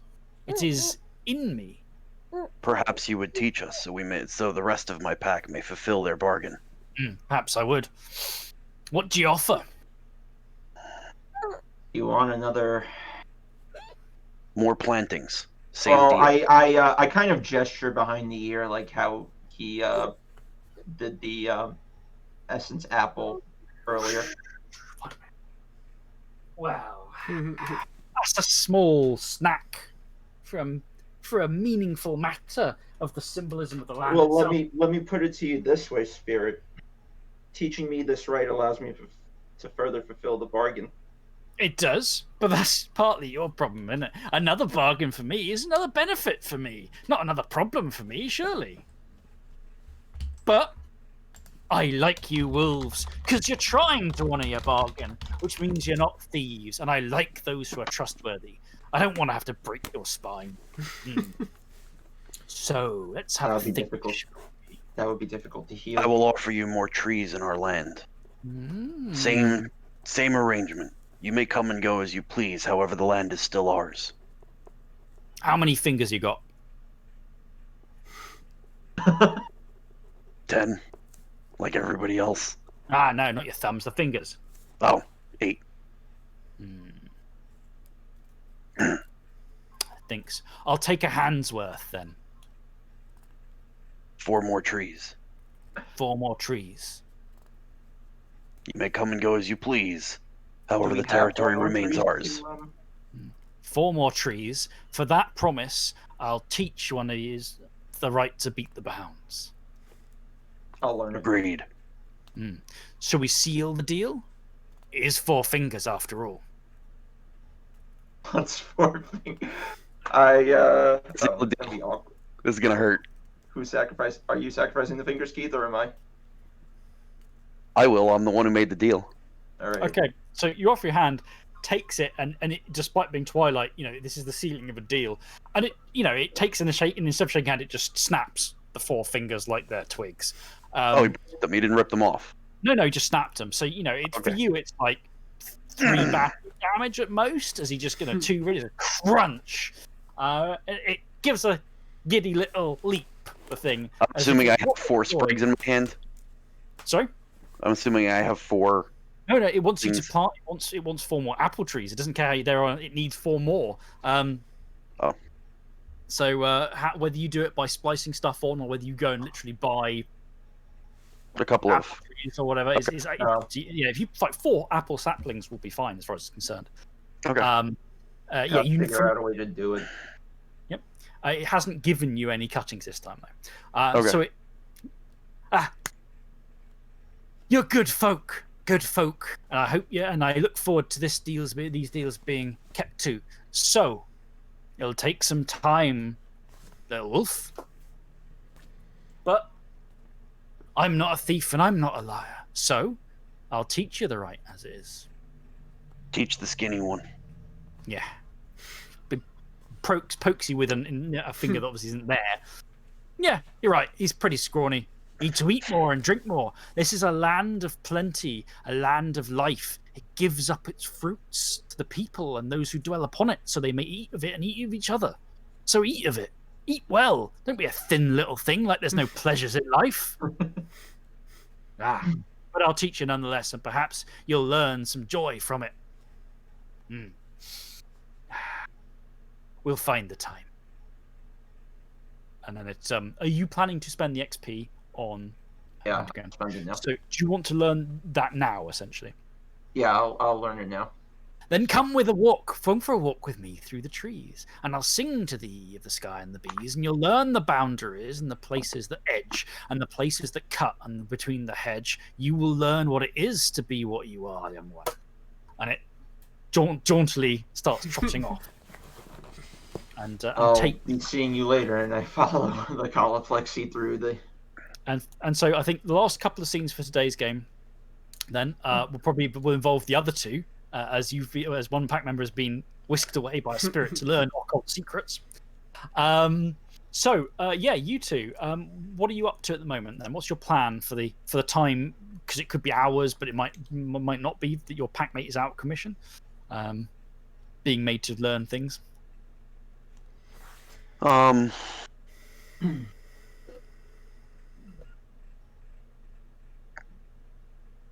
I know Jack would want to start looking into the storm spirit for the totem. I'm just not 100% sure what the best way to go about that would be. Okay. I'm thinking probably crossover into the shadow. And That might be something you want to wait with your packmate then, because the shadow is a dangerous place. In which case that's fine. Yeah. Anything immediate from Johnny?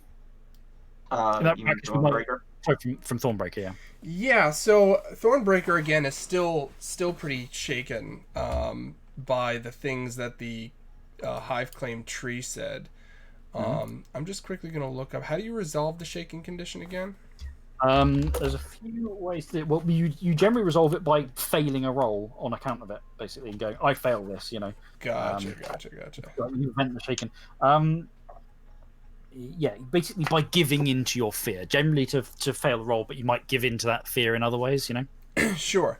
So, the whole interaction with the Hive Claim tree has brought back memories from Bill's first change. So he's actually going to seek out the girl, the young woman, the wolf-blooded one. Not necessarily with like specific purpose in mind, so much as to see if she's okay, just because he's now fretting over it. And so he's gonna try to seek her out. Okay, so you go sniffing around. Are you going to go in wolf form or another form, a human form, or anything in between? Are you sort of to track her down? Because Oh, sorry, let me step back from that. That'll be the next question. Right? So you go to the horse paddock area. We'll claim the claimed horses. The other Tara is here, the older woman. It says that the younger lady was here not long ago, but has gone off for a walk. What's her name? Let me just find her name again. Jenny. She said, "Oh, she's gone off for a walk in the woods. She's done her work with the horses for the day." So, are you going to go after her as a human or a wolf or some other form to track her down? I think he will. Once he's out of the older woman's sight, he'll probably take wolf form to try to catch her scent and catch up to her faster. But then we'll approach her in human form. Yep. Okay, can I have a this is tracking, so it's wit plus survival plus a bonus plus primal urge, I think, and a bonus equal to the perception bonus from the form, I think, in it is tracking. There's no penalties to this one because there's no current effects. So there's a -1 penalty for the time. You get quite a lot of dice added for tracking rolls as well. I also have a specialty in tracking, so that's 2 dice from survival. Yep. With a 3rd from tracking, that's 3 dice. Then you said it's going to be wits. Yep, wits. That brings it to 6. Then primal urge adds another 1, is 7. And you add the perception bonus for the form you're in as well. And I'm in Urhan form, so that's another 4. So that's 11 dice. So -1 for time on the track. The thing So for that's track. 10. Yep.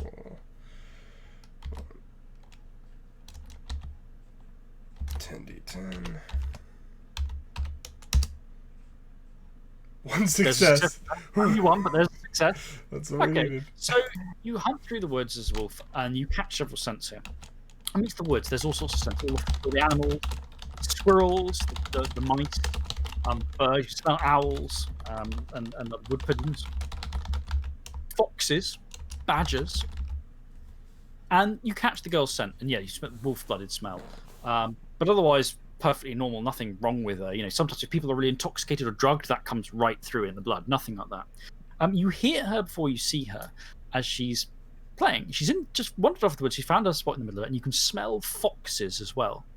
And there are 2 foxes. Literally, when you come out, it's like one of those fairy tale scenes. This young woman is, teenage girl is there playing and like playing with 2 foxes. And one of the foxes is sort of curling around her feet, and the other one's jumping up at her hand. She's not feeding it; she's just like waving her hand around as it's jumping up to. And she's laughing, and obviously, as you approach, the foxes get your scent, and they both sort of, react warily. And she notices this. He goes, "What is it? What is it?" And then, so are you, before you emerge into her sight, are you going to stay in wolf form, or are you going to emerge as a human, or not at all, just stay in the shadows? Originally, my intent was to go human, but I'm trying to think about what Thornbreaker would do, and he feels more of an affinity for his wolf form, and seeing her interacting with these creatures, I think he's gonna stay in wolf form and just slowly pad out into the clearing. Okay, so the foxes like holy shit, it's a wolf, but aren't abandoned. They're not running away. They're sort of circling around her, but worried. And she looks and goes, looks concerned, because as a wolf you are a pretty scary looking creature. Mm-hmm. Frowns, looks afraid, but also and then goes sort of, is it are you a stray?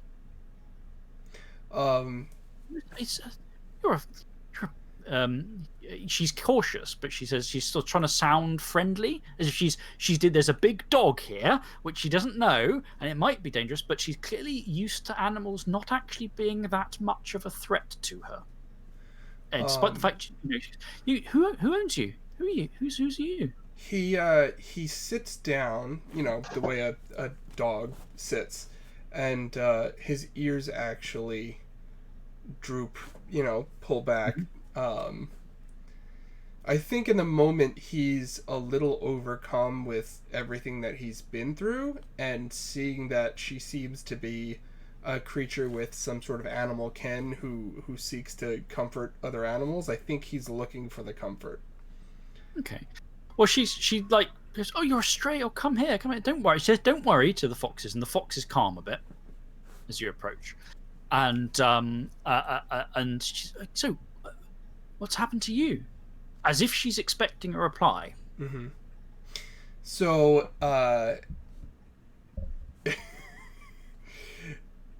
I know we can speak in first tongue in wolf form. We can also just speak as wolves, essentially. No, you need No, Beast we Talker. can't.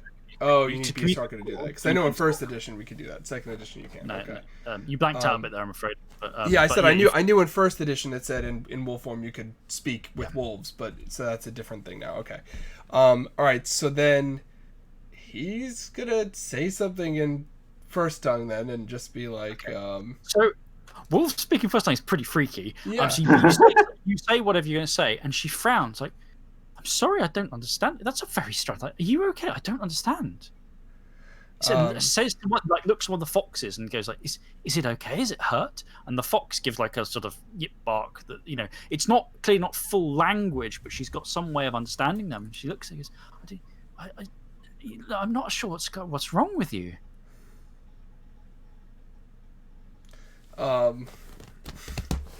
Do I? Just come close to reaching out, like, can I very carefully hand out, as if a bit worried that you might. Some of the whole thing of I'm not afraid of animals has gone away. She's slightly more afraid now because she's like, I don't know if this is gonna savage me. He lowers his head with his ear still tucked back and sort of leans into her hand. Okay. She starts like checking, like looking you over. Yeah, I'll be finished with this. Is the sort of last scene for that. I know we're overrunning, but starts looking you over like she's expecting something's wrong around your throat, and then looks at you because the insistent sort of the noises from the upset noises and the foxes, and then starts to look quite scared and backs away and goes as if something clicked in her brain, which you're not sure it's what.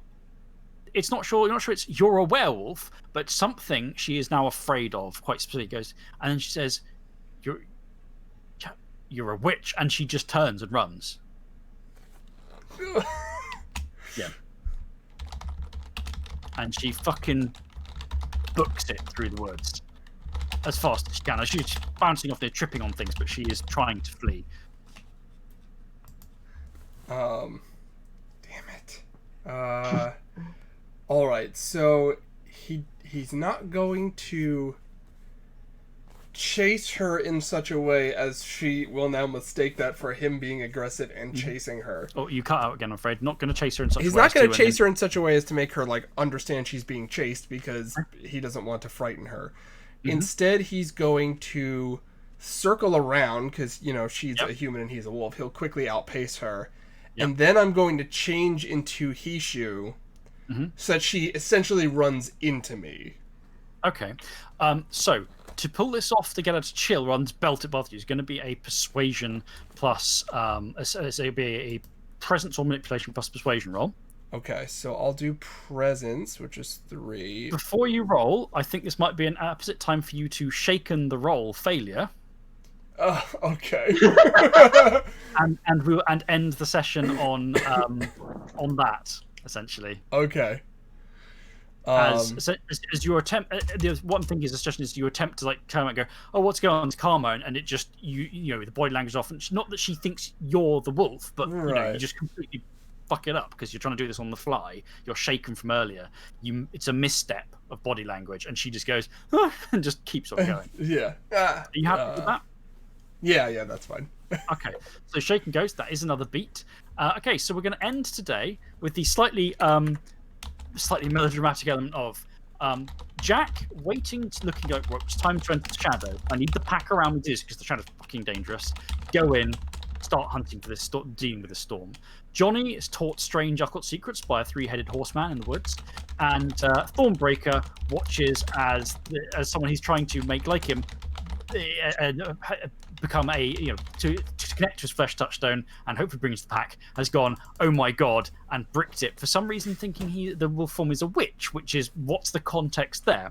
So as that comes crackling down around him at the time being, we'll end it there. We'll do aspirations for XP quickly. So starting with Jack, let's have the aspirations. All right, so first aspiration is get a pack totem. We have a two leads on spirits.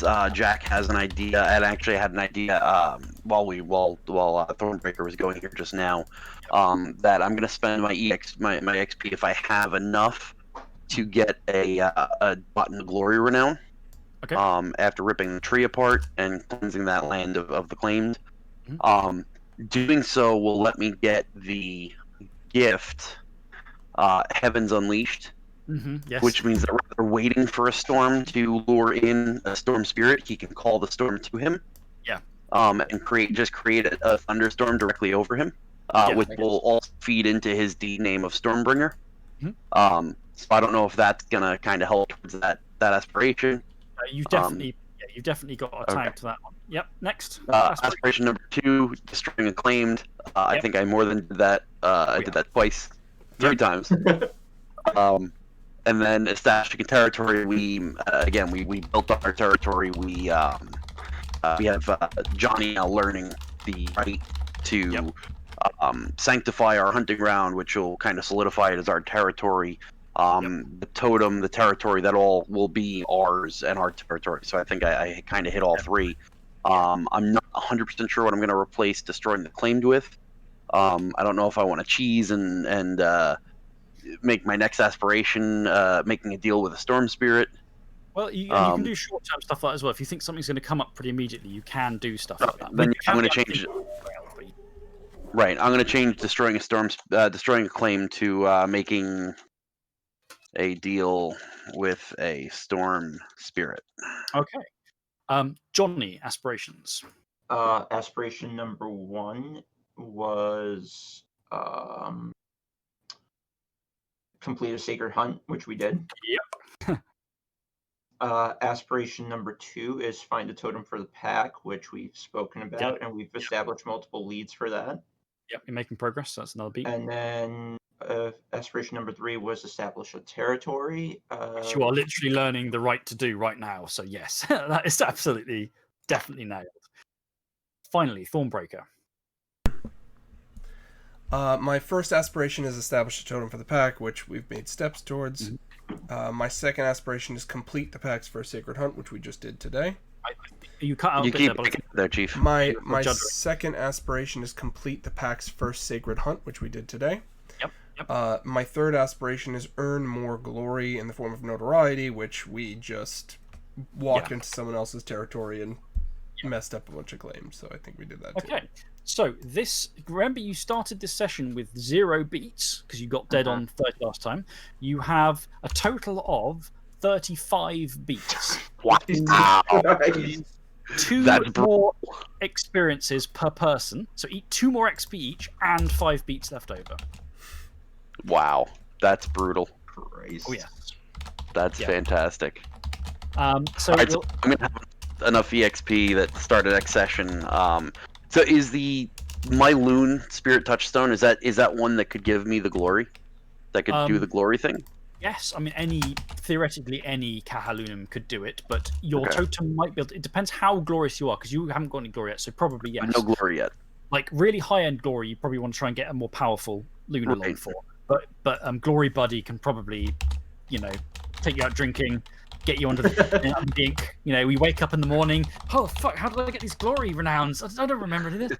That Loon is probably going to be good for that. Whereas he probably wouldn't be enough to mark Thornbreaker with a 3rd dot of renown because he's only small Cahalunim. He is only small buddy. So if Thornbreaker wanted to get his 3rd dot, you probably need a bigger. More powerful one, but yeah, he can totally do yours. I mean, is it the kind of thing that the bigger one could do if we were both going to spend that point in glory, that he could do both of them at the same time? Yes, I mean, if you, depending on how you do renown spend, you might all go, right, we've all wanted to get some renown, we'll all go into Shadow and try and call some loons to us, which is slightly trickier because you don't have the call spirit right, but doesn't mean you can't do it. You can still manage to get a loon's attention, and then you could, for example, if you went, oi, Cahalunim suck, and then a really big one came down going, what's your problem then? You go, right, can you carve us up with glory? It could do, if it's powerful enough, it could do both. After it picked you up and slammed you into the ground a bit. Fair enough. You're brave enough I was to thinking of calling my Loon and telling him, hey, we need somebody, Yes, that's we need to see somebody in the higher council. yeah, you could get your Kahalunim down. Your Rahalun. Sorry, I got it wrong. He's the Rahu. So I'm he the can't Rahu, yeah. glory. He can only do purity. However, Okay. if you got his attention, he could go, I will see if I can go up the chain and get you a Kahalunim who can do it, and go and say, excuse me, buddy, could you carve my mate with some nice new tattoos? Doesn't- And then He's been glorious. yeah. I was gonna say, does it have to be a loon to do it, or can it be any like spirit of sufficient rank? for Forsaken, it has to be a Okay. two. For Pure. pure, it has to be a pure aligned spirit totem Got it. of one of their hierarchy of totems. There are some other types of werewolf who can get renown in different ways, but they are generally pretty weird and fucked up and don't quite follow the same rules. So, Devourers just spontaneously explode with new renown as they become nastier and more horrific. So yes, that's how that would work. So for the XP for next time, obviously, guys have to think about it over the coming days, how you want to do it and what you want to spend it on. But you have now all earned a total of 5 XP across the game so far, and obviously Johnny's just spent 2 of it to get the hunting ground right. I'm we'll back go- up to 2 after today's session. Give you a bit more detail on that beginning of next session as to what's happened with the spirit. But that's a next session thing, because I know we've overrun a bit today. So yeah, I think we're done for today. The pack is in a much better. You've done the hunt. You have positioned yourself to do the next things to do to cement your position before the presentation of your trophies.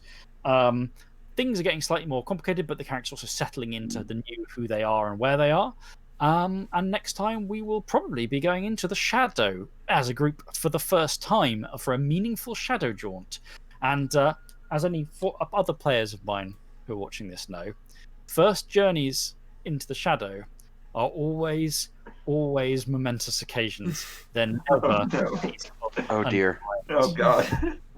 Oh So- dear. Maybe we should wait until Johnny's a little bit. No, Johnny it's fine. and we're fucking werewolves. We're fucking werewolves, not swearwolves. So thank you to the players today. Thank you, any viewers, whether you're watching now on the stream or whether you watch on YouTube with the recording later. That's me done for today. So, Dan, if you want to do Yeah. the outro. I will play us off again. Thanks everybody for joining us. Please join us again next week, same time, same channel, and it was great to see you guys in chat today.